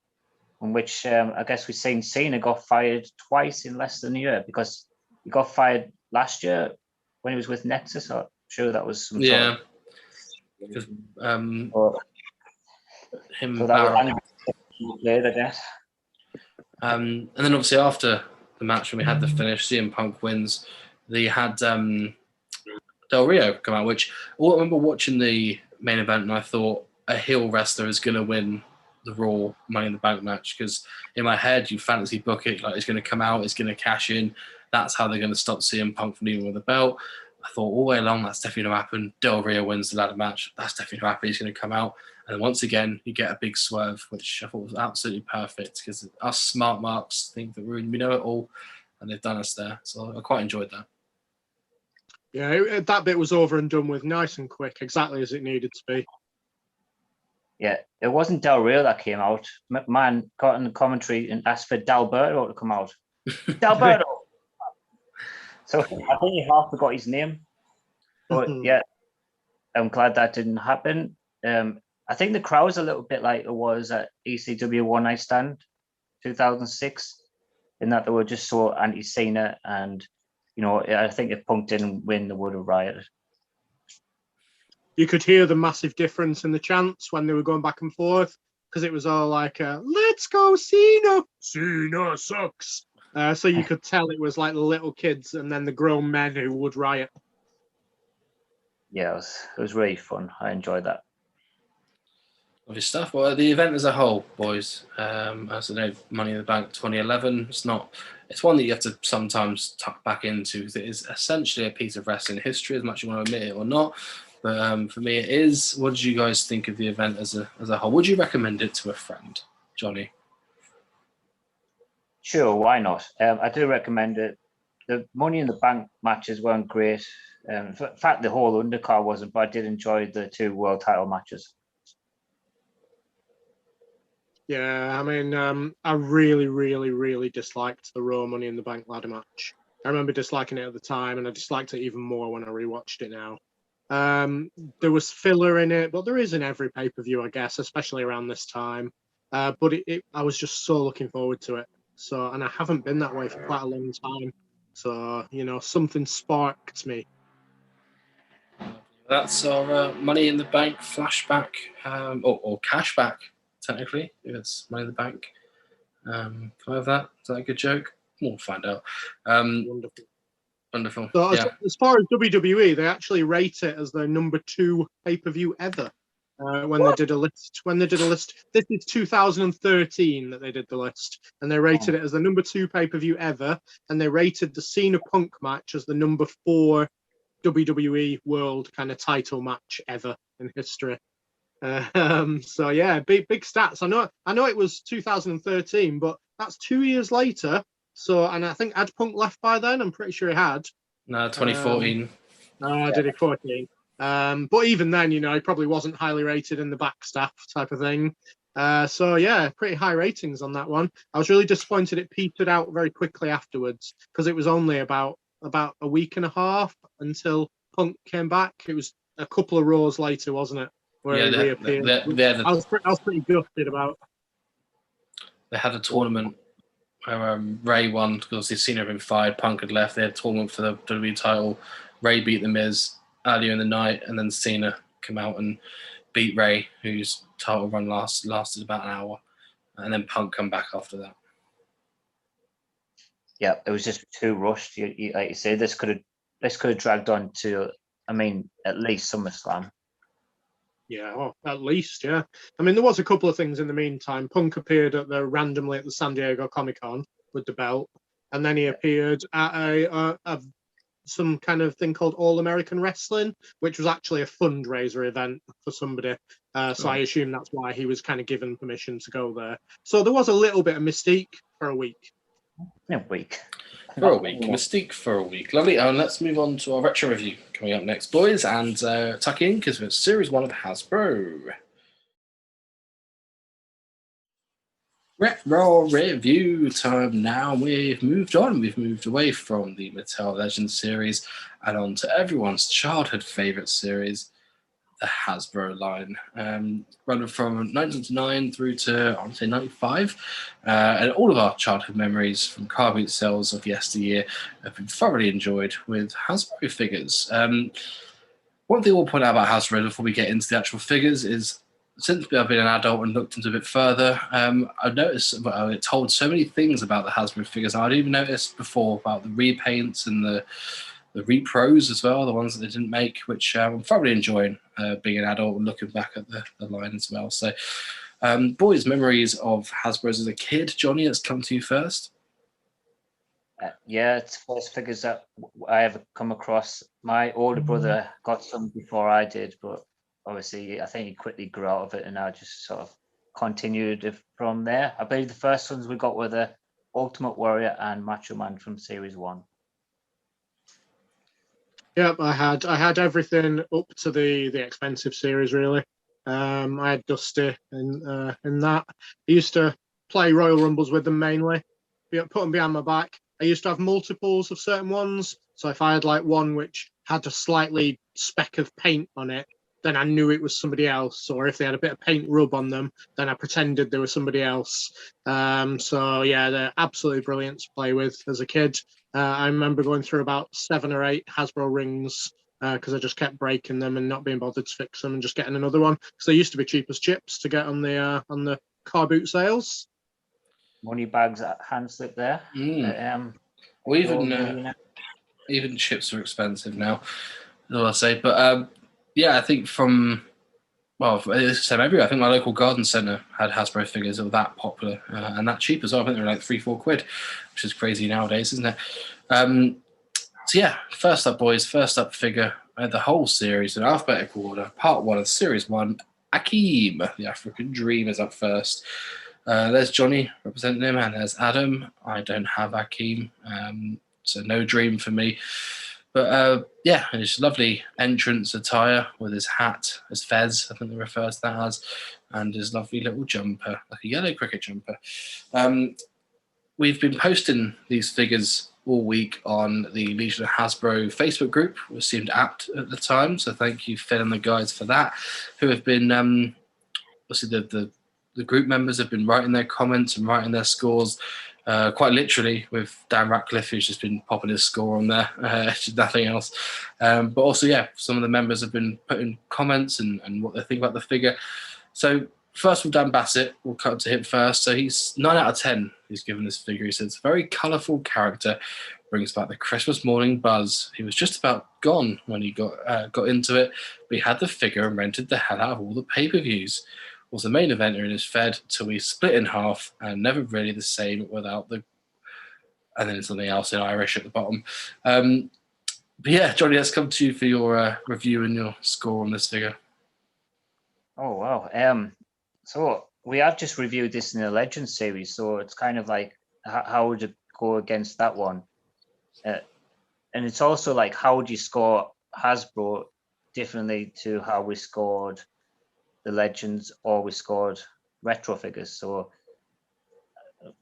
I haven't really thought about the criteria, if I'm honest, but I think a lot of people say that if they're not ready for matches, they don't really like them. However, with Akeem, I think it works a lot better in his entrance attire, to be honest. It's a lot more colourful. It's more toyetic. I quite like it has little bits of detail. They're not painted, but the details there on the front, which is what one of my critiques of the Legends figures was. So that's quite impressive, to be fair, and it's the same with the hat. And its sleeves as well. Oh, it had sleeves on the other one. The sleeves on this one, they're also a bit crimpled. Oh, yeah, I get what you mean. If only they were painted, So, seeing that, because they did put the effort into the mold, but never painted it. I do think it's a good figure. I never had this as a child. I think a couple of my mates did, and I was always a bit jealous. In fact, I didn't really know who Akeem was for quite a while. The only time I ever seen him was on my Survivor Series 89 video. He was advertised, but then he didn't turn up for whatever reason and was replaced by Bad News Brown. So, yes, let's get to a score without babbling on too much. I still like it, and I think it's a high 7. I'll go 7.7. Okay, so I was also in the bit of a quandary of how on earth do I score this? So I've decided in my head that I'm going to take my thoughts of it as a child. I'm going to take my more educated thoughts of it as an adult, and I'm going to kind of do a bit of a median from that. So Akeem suffers from what you said, Jono. I didn't like playing with it because it wasn't in its kind of perfect wrestling gear. I've already spoken about the fact with the Godwins earlier that I don't like them having non-removable hats. It's just something that I really dislike about a figure. As a more educated adult, I think the effort with the hand is really good because it looks like he's about to break into that dance move that he used to do. He's got like almost a limp wrist on one of them, where he's about to break into the boogie. Sorry, viewers. As a kid as well, he always had a broken arm. There was always one arm that span round, which I hated. I can 100% see why they've done this, but I don't like it. He's got a massive top and then a really, really thin waist. Now, I know that he wore a really baggy top, so I get why they've done that. But the fact that it is such a clear exit to the thinness, I can't get over. I don't like it at all. Facial-wise, I think it's excellent for the time. I think it's a really good face representation of him. I completely disagree with you about the detail. I think it's quite poor, especially on his top. If you look at pictures of Akeem and the detail on his jersey, I know obviously it's Hasbro, it's a long time ago, I get that, but it was nowhere near what it was. Yeah. What I'm saying is that they've put the effort into the ridging, but they didn't paint it. Yeah. So they did put the effort in, but then I'm kind of half agreeing with you that, but I that's not good enough for me. No. If you get what I mean. Yeah. So it is quite a negative start for me because on the whole I don't like the figure. It will get better, I promise. A 6.5. Yeah. Fair. I'm just like you two. I was racking my brains as to how we're going to mark them. Went for the similar approach to Adam. Sort of scored it in two halves. How I thought about it as a kid playing with it, and how I think about it now as an adult, looking at it on display and on card, etc. And how it looks basically. So yeah, for me, as a kid, I didn't really watch much Akeem. I didn't know much about him. I had to make up a finishing move. I think I went for a diving headbutt was his finishing move, which the action worked very well for. Figure-wise, I think it's really, really good. The colours pop on it. It makes a lot of sense why he's in his entrance attire because, let's be honest, his other attire is relatively boring. It would look quite similar to the Boss Man if they did do it like that. So for me, I quite like the figure. I'm going to give it an 8 straight out the bat. Only because as a child, I remember it was a top heel in my games. And whilst we're here, let's just read out another review from Dean Anthony, who said he hated this figure until he got a mint one, and the vibrant yellow made all the difference. So that's Dean Anthony's. I actually remember Phil's comment about this, and he said he didn't like it because he couldn't get it on the secondary market, which is not really rating a figure, is it, Phil? You're kind of rating that you can't get it. So get yourself a decent version of this figure. Well, next up we have Andre the Giant. Is next. Oh no, sorry, Johnny, carry on, mate. Yeah, because I have collected all the scores from Legion Hasbro, and their average score was 7.54. So I was that compared to ours. It's Jamie gave it more, I give it more, and Adam gave it less. But probably combine our scores together, and it's around about the same. So looks like we went in a similar direction as they did. That's the dream, the African dream. Yes, we can move on. Next up, we got Andre the Giant is the next figure. Phil, we'll go with Phil Rappy's comment first on this one, who's given it an 8 out of 10.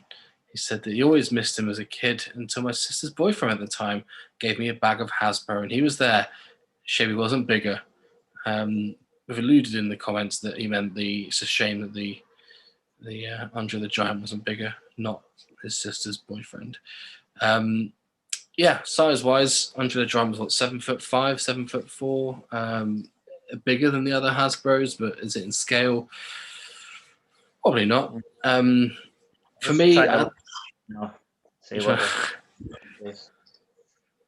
It's not far off. It's not. No, I think they did the best they could for me on that one. They tried, which is good. For me, I only own this figure. I don't know whether I picked it up at a car boot sale with an arm off or I broke its arm off. But either way, throughout my whole life with this figure, he had an arm off. And that was just involved in the storylines when I had him as a kid. But I just love this figure. I thought it was really, took me a bit of that. Seems like a weird Zach Gowen situation with Andre. And his finishing move with the choke slam as well. But yeah, all in all, I used to love this figure. It was really good for being an Andre figure, really. So what more could you want than the WrestleMania 3 iconic outfit? Are you going to kick us off with your score then? I will indeed. I'm going to go a little bit higher than Akeem because I really like this figure. The memories are brought back. 8.2 for Andre. All right, nice one. A giant score. I think I'll go there. And I kind of understand your frustration with having an arm off for Andre because this is one I never bought as a kid, but I swapped a friend of mine. I can't remember what the swap was. But in my infinite wisdom as a 5-6-year-old, I was playing out at the time, so I decided to just put him on my wall before I went in. Put him on, end up falling off, arm broke off. So before I even had a game, I play it, it was ruined, and I went in the bin soon after, and I never got him again as a child. Sad story. Do you want to take a minute to? Yeah, I better. But I've got one now. Well, there we go. That's what a story. What do you think of this action we didn't really talk about with Akeem? It looks a bit like a headbutt, really. Yeah, I mentioned the Akeem headbutt. It was his finishing move when I was a kid. So with Andre, I didn't make a whole heap of sense, but it worked for a splash, I guess. As I said, I never had this or Akeem as a kid, so it's the first time as an adult really seeing this action. It's a strange one, but it works. I think it's in a decent scale as well. The face is pretty good. The attire is accurate. There's not a lot wrong with it, really. It's quite iconic in a way as well, because Andre's figure and, Andre's this iconic figure in wrestling. So I kind of agree with you, Jamie. I'm in the same ballpark, but maybe a point below, maybe 8.1 from me. So as a kid, I was always really excited if I saw this on a car boot sale. I did pick up a few in my time, and it did suffer from arm damage as well as you guys from that. I always remember being a bit annoyed at the action as a kid because you could. I obviously always went for the headbutt, but because his head's facing upwards like that, he never actually properly headbutts people. And because he's taller than people, I just remember I get flashbacks to being really annoyed at it. It's simple, but as we've talked about in other retro reviews, sometimes simple is effective. I love the hands in almost the claw grasp. Does it look like Andre? Not really, if I'm being honest. One thing that you'll probably hear from me quite a lot in these reviews is the MOC card not matching the figure. So the picture on the MOC card is the big chops, mutton chops on Andre, and it's a real close-up of his face. And then they don't put it on the figure, which I always think is a real oversight for people. There's plenty of photos that they could have used. So a bit gutted on that one as an adult. I think it's really dumpy, and it's in proportion with how I remember Andre being. Because in reality, he wasn't as big as they kept trying to make out. He just had a really dumpy figure about him, which this figure definitely represents. I've gone for a straight 8 on this one. Straight 8. Let's go to Robert Mitchell's comment. He's been relatively active, to be fair to him, on the retro reviews. He's put 7 out of 10. Good likeness, not much of an action, but then again, Andre in the later years wasn't exactly a man of 1,004 holds. I agree with the scale being out, but overall a solid fig. Glad he's part of the collection, and then a thumbs up emoji after that. So, yeah, very in depth. Without going into too much detail from Robert there. Yeah, it's a good shout, that Robert. He didn't do many moves, so it's kind of like the argument of having Andre the Giant or the Great Khali as a basic in Mattel. They don't really need the articulation because they never really did anything. They couldn't move around too much. Absolutely spot on. Spot on indeed. So, you must done the scores, haven't we? What was the Legion of Hasbro scores for? Legion Hasbro average score 7.63, a bit lower than all of us really. So we may have bumped that average score up a bit. Even with the broken arms. Andre the Giant. Next up, we have Demolition Axe is next up on the list. We'll cut to Rick Lee's review of it. He said, purely because as a figure, he should have a closed fist, but he spent 90% of his matches smashing people with a big closed fist. Fist blows and axe hand. That's hard to read. It's like Shakespeare, that was. Should have had a better action, was his review. But he's still giving it a 7 out of 10, which is a glowing review for him. Adam, let's come to you first on Axe. Yeah, I will completely agree with what he's just said. Axe's moves were all hammer chops, hammer blows down, so you can't not agree with that one. I think proportion-wise, it's quite fat, which is right for the time. Obviously, your figures will always look a tiny bit more muscly than he actually was. I think the detail on this one is brilliant. The little studs, I believe the studs are all the way down to the boots as well. I don't actually have this one, but I believe the silver studs went all the way down to the boots. That's right. Yeah. So, detail all over. The fact that it came with the iconic helmet, just absolutely brilliant. If I ever found a helmet at a car boot sale, I just went crazy. I think at one point I owned about 30 of those. Obviously, when I was little, not anymore. What else have I written? I think stop you there, Adam. This one didn't come with a helmet. Axe never came with a helmet. No, it was only Crush. Smash and Crush. Was it a 2-pack? Yep. So it's just me that played with it with the helmet then. So let's mark that down as a Hasbro rookie mistake. Well, a re-rookie mistake because I haven't collected these since I was a kid. Face-wise, perfect. I think expression-wise, I think it looks like him. We've tried to get the hair slick back, but still give him a bit of boldness. He's wearing the exact face paint from the MOC picture, which again, like I say, I really care about that, so that really helps. I think it's a top drawer figure. I will knock marks off for the action. Don't think it's good enough. and I'd reckon 8.6 for this. Yeah, that's a good score. That. I never thought about the action. The hands before I seen the comment today when I was doing the scores, and it threw me off completely because absolutely correct. You would want some sort of fist to do the smash down. So that if that just had hands that were fist like, you could really put that in the nines. But because of that, I don't think you can. And I'm going to still go high, and about a bit higher than you actually, 8.7. Can I shock you? I do not hate the action. Relatively like it because he was one that did the elbow drop off the top when Axe held them in position, wasn't he? So I think the action for that, lifting it up and down, worked relatively well for the. I'm not sure what it's called, the demolition move. But yeah, I always liked it as a kid. The elbow drop you could do with that. I thought it was quite good. So I didn't mind the action, especially when you can lift one arm up without the other. It works quite well. Was it the decapitation? It was Yeah, something. Decapitation.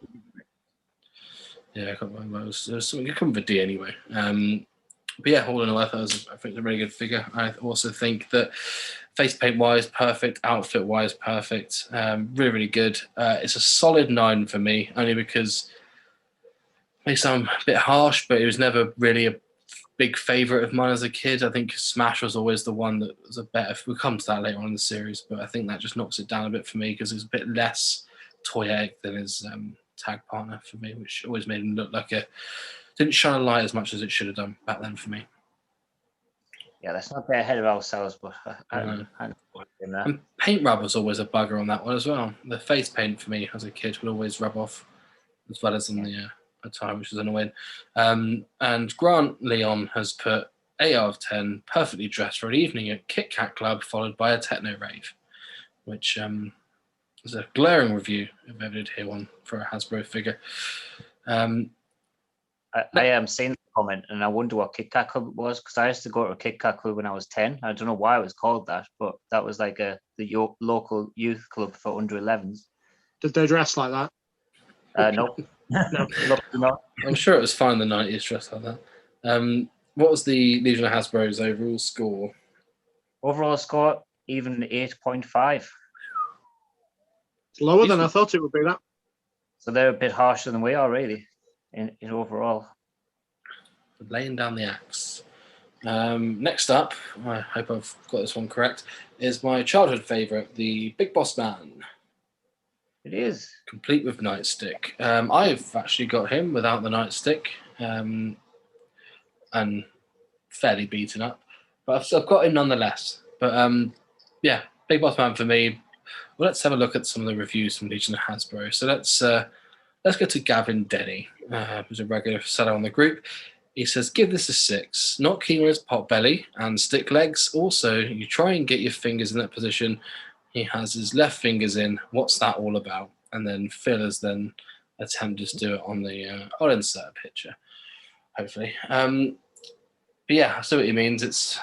I'm guessing it's when he's coming down the ring on the cart, and he's pointing down. You know, a bit before. I've seen the comment, and I've seen all the following comments about it, and they're absolutely right. It's just such an unnatural position for a hand to be in. It doesn't make any sense for anything. They just went in between a point and the resting hand. It's a strange one to choose. Yeah, I don't know. It's very weird. He's almost got like webbed hands as well. If you look at him, very strange. And that always breaks off. There's a lot of things I get in bundles. I think even as a child, my finger was broken off. So, but all in all, this is my first ever Hasbro figure. I remember this as a child, getting it from a car boot sale, and my first official wrestling figure we discussed before. I had Arnold Schwarzenegger from The Last Action Hero or Terminator or something. But yeah, that's my favourite one as a child, the Big Boss Man. I'd never liked the sunglasses being on. For ages, I thought they were just his eyes, but it turns out to be his sunglasses. Never a massive fan of it. But the nostalgia for the figure for me just wipes that out of the water. I'm going to give it a 9.1. Wow. Big score because of the feels it brings back. I've just done the pot belly, the size wise is absolutely perfect for me. The look wise, it did look like him as much as mine's rubbed off. It does look like him, and then the attire wise just looks really good. So I liked it. It's very much a nostalgic one for me as well. I had this one as a kid, and one of my memories is that I used to always do a Royal Rumble. I would start off with Marty Jannetty as number 1, and number 2 was Big Boss Man. So they had a bit wrestle until Shawn Michaels came in, and that was a 2-on-1 against the Boss Man, but the Boss Man still ended up eliminating both of them. That's the usual way my Rumbles kicked off as a kid. I used to enjoy doing the Boss Man Slam with these figures, especially on the Rockers for some reason. I used to always have the fight with the Rockers against Boss Man. And it comes with the nightstick, which is a bonus, and it is exactly how it's supposed to be. It's not dodgy like Demolition's mask or anything, which they never really wore. Detail is kind of there. I know Phil Rapley was on about chevrons missing and the Confederate flag isn't there, but I think in recent years we know that the Confederate flag is kind of controversial, so I see why that wasn't given. And yeah, pot belly, it was a bit bigger before the 90s, so it makes sense. Yeah. And yes, it's certainly in the 8 for me. I'm just not sure where. Well, now's the time to decide. 8.8. 8.8. Because of the accessory bumps are quite like maybe 1 point or so. So for me, this one's a game of two halves. It's kind of night and day issue. I hated this as a kid. Absolutely hated this figure. I think it was because I really liked the other Big Boss Man when I was a kid, because I could do the Boss Man Slam much easier with the other one. And he was one of my favourites at the time. And obviously, I didn't like the heel version very much. But as an adult, I super appreciate this figure. Like Jamie said, this figure looks exactly like Big Boss Man, especially the fat heel Big Boss Man. I think the detail on it is perfectly adequate enough for Hasbro, maybe even more. I've always wondered, why does the star disappear when he becomes face? Is that some kind of like bad thing? I don't know. I don't know if this was not like a badge which you wouldn't have wore in matches. Do you know, like rather than start on the shirt, it's a badge. I don't know. I might have a quick look at the old Boss Man figure from Mattel and see what the differences are. Yeah, I have no idea. All I can think is he lost his badge when he became a face. Maybe it was some sort of heel reward. Prison guard. Most of the pictures that I've seen of him from the time, I think Big Boss Man was actually written on the bit under the star, which might be a bit of an oversight. I think he wore it on the other side as a face, but he wore it under the star as a heel on most of the pictures that I've seen when I was looking into this. New shirt. The picture on the box is perfect. It's exactly accurate to what the figure looks like. This is a cracking figure. Really, really impressed. Again, I'm not keen on the sunglasses on, so that's what it's lost marks on for me more than anything. I'm going to give it an 8.9. Oh, we have been incredibly generous compared to Legion of Hasbro, who only scored it average 7.7. I think for me, I think it's just the nostalgia. Having it in your hand as well whilst you're reviewing it certainly helps. But yeah, really strange. I don't know why they've done it so low. Maybe they haven't got the same feels as we have. Well, Matthew Stevenson and Himesh both agree it's 8 out of 10. Matthews captures the early WWF heel boss man likeness perfectly in the outfit and nightstick to top it off. And Himesh has just put his suits the heel big boss man to a T. And it's close to the LGN, which came out a couple of years before it too. But we wouldn't know because we didn't really have LGNs over here. So yeah, very surprised at the relatively low score for Boss Man. Hard times for him. Hard times indeed. Hard times. Next up, from Brutal to Brutus. Here is Brutus the Barber Beefcake. It's our first jumper of the series. in his iconic pink and black trunks. I say iconic. That's what I remember him in anyway. Adam, let's come to you first on him. What's your view on him? So I'm going to run through why I think they've done things first of all. Hands-wise and arms-wise, he's obviously got the cutting fingers. I don't think it was needed because he's come with the shears. I don't think that was needed at all. I can see why they've done it, but I just don't think it was needed. The other arm, I'm assuming, is so you can maybe imitate a sleeper. That's the only thing I can think with the other arm. Going back to my usual MOC, he is wearing an absolutely completely different outfit on the front of the box. Nothing like it whatsoever. So it definitely loses marks for me. The face is horrendous on this figure. It looks absolutely nothing like him at all. I might have missed little details here and there. Not a big fan of jumpers, to be honest, especially not for Beefcake, and I don't really see why. Score, it's definitely going to be the worst one out of these. Probably as low as a 5.3. It's not a fan at all. That is low. Some say that's generous. Just to read out one of the scores before we come to you, Johnny. Philip Dunnett has put, he actually likes the crazy head, but it's a jumper, so he's giving it a 4. Yeah, I'm pleased you said that, Philip, because I've got nothing against the face. It's cartoony like most of the Hasbros are, and crazy eyes, which Brutus did when he was hulking up, as you would say. So it makes sense why he's got that expression. But you know that I've got nothing really against jumpers, to be honest. But I don't think he fits being a jumper, and the arms are in a really weird position. I know it's meant to do the sleeper, but it would have been very hard to play with this one. But comes with shears, so I think an accessory, especially when it's accurate to an extent, could have maybe had the red and white lines, but that's nitpicking. I think it's 6.2. Yeah, on the same lines as you boys, really. I think the jumper wise doesn't make a whole heap of sense. All I can think is you put someone in the sleeper hold. Let's try it on. Let's try on Boss Mounties to hand, and then you do that with it.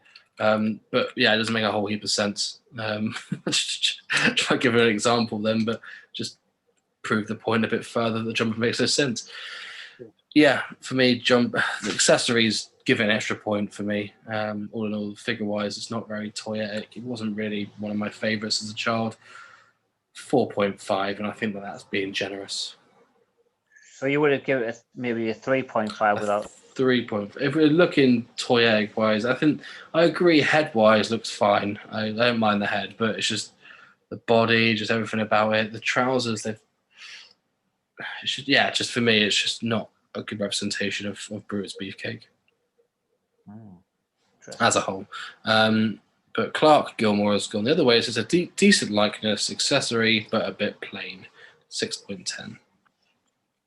Yeah, I mean, I noticed this post in particular started off the discussion about why everyone hates jumpers. It grand that brought that one up, and then obviously created his own thread from there, which made sense and got a good bit of interaction. So this could be something we keep discussing throughout. And like, I don't have anything against jumpers. It needs to fit the character, and it needs the rest of the figure to be okay to play with. What's your thoughts? I just never liked playing with them when I was a kid. I just didn't see the point. You couldn't be accurate with it if you were trying to fly off the top rope. There was just no point to it for me. You couldn't do moves with it, and so it just didn't fit a purpose. If you couldn't be accurate with the jump and you couldn't do any moves, especially with the legs, it's just nothing. Okay. It's pointless. Yeah, next up, if you're ready for that, do we do the Legion of Hasbro scores? No, we didn't. Adam was pretty much the closest to what they gave. Their average score was 5.42. So I guess with my 6 and Jamie's 4, we're kind of out there anyway. So between us and them, we're about the same. About the same. Lovely. Let's move on to the final one in Series 1, Part 1. Hulk Hogan in his Hulk Rules t-shirt from Series 1, looking like my nan. Really, I just want to, I think for this Hogan, iconic would be the word that comes to mind. It's looks like that's been a theme throughout the Legion of Hasbro group as well. Just to pick out a comment here, Emma Hansen said that she'd say 8 out of 10. Shows us a pretty iconic figure, but he does look rather constipated. Was her words there? Adam, let's come to you on this one. As a kid, it was my second favourite Hogan. I preferred the one with the arms like that. But as an adult looking back, how iconic is this figure? Just with the Hulk Rules shirt. The face is quite cartoony, but I like it. It is how kind of cartoons did depict Hogan, because obviously there was a cartoon at the time, so it did blend in with that. I was quite shocked that they didn't give him more of a smile, considering he was such a face, which I'm not going to knock points off for. I was just quite shocked about. I don't think there's anything out of place. The bandana was red, wasn't it, most of the time? Yeah. It's yellow in the Mattels, though, isn't it? I'm trying to think about the look here. The thing is, he did wear red, he did wear yellow, so he did wear both. And I generally loved playing with figures with this action for just throwing people. Really like this action, big fan. So yeah, ticks all the boxes for me. Yeah, I didn't have this one as a kid. I had the Hulkaplex, but you're right. This is like the iconic action figure when you think of Hasbro. In fact, wasn't it in the Sun newspaper about a year ago of how this is worth £10,000 or something? Of course it is. The Sun printing a fake news story? No. Absolutely. But yeah, I've got two in my hand now because the other one's from one of the bundles, so I'm kind of having a look to see which one's the better. Oh, none of them was the Silver Vision mail away. I think I've got one of them, because they are like kind of more fluorescent sort of yellow on the trunks, aren't they? I think I do have one kicking about in the box. Anyway, Martin Harris from the Legion of Hasbro group says it's a 10.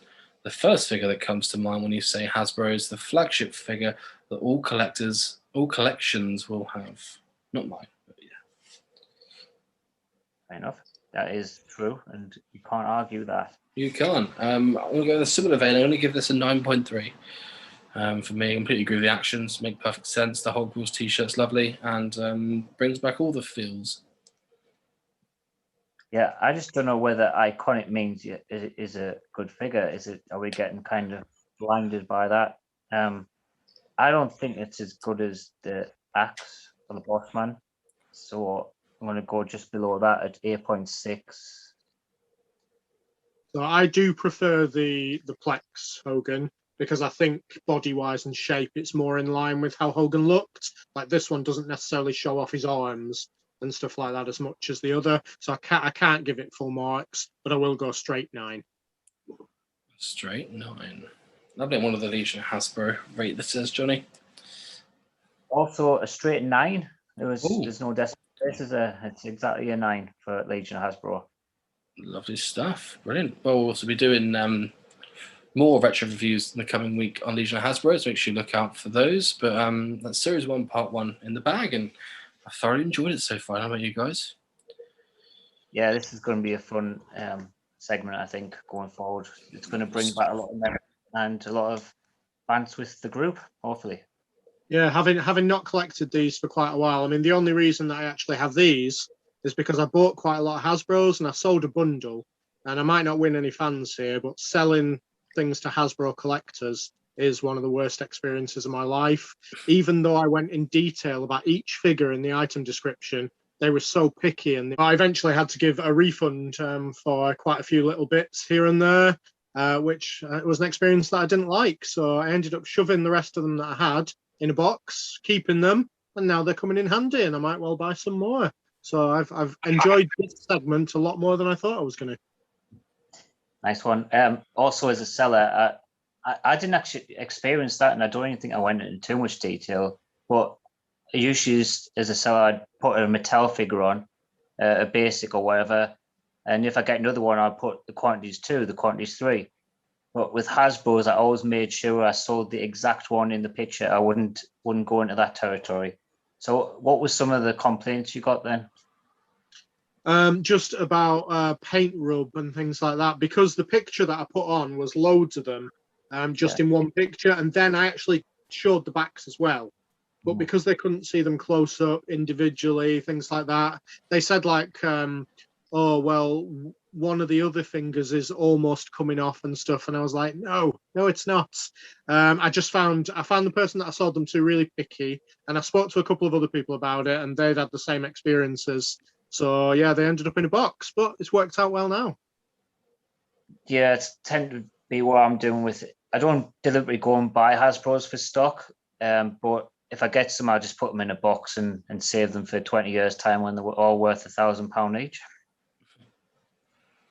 I don't sell them. I just buy them as cheap as possible on there, so I don't care about paint rub or anything. But yeah, that's it for this episode, boys. That's episode 1 in the bag for the old retro review. As I said, join us next week when we'll post on the Legion of Hasbro group and looking at part 2 of that as well. So we'll be seeing you guys then. But apart from that, Adam, thank you for your time. Thank you. If you're watching on YouTube, please subscribe. And Jono. Yeah, what Adam said. See you later. Yes, so subscribe on YouTube, pop in anywhere you want, and we will see you guys soon.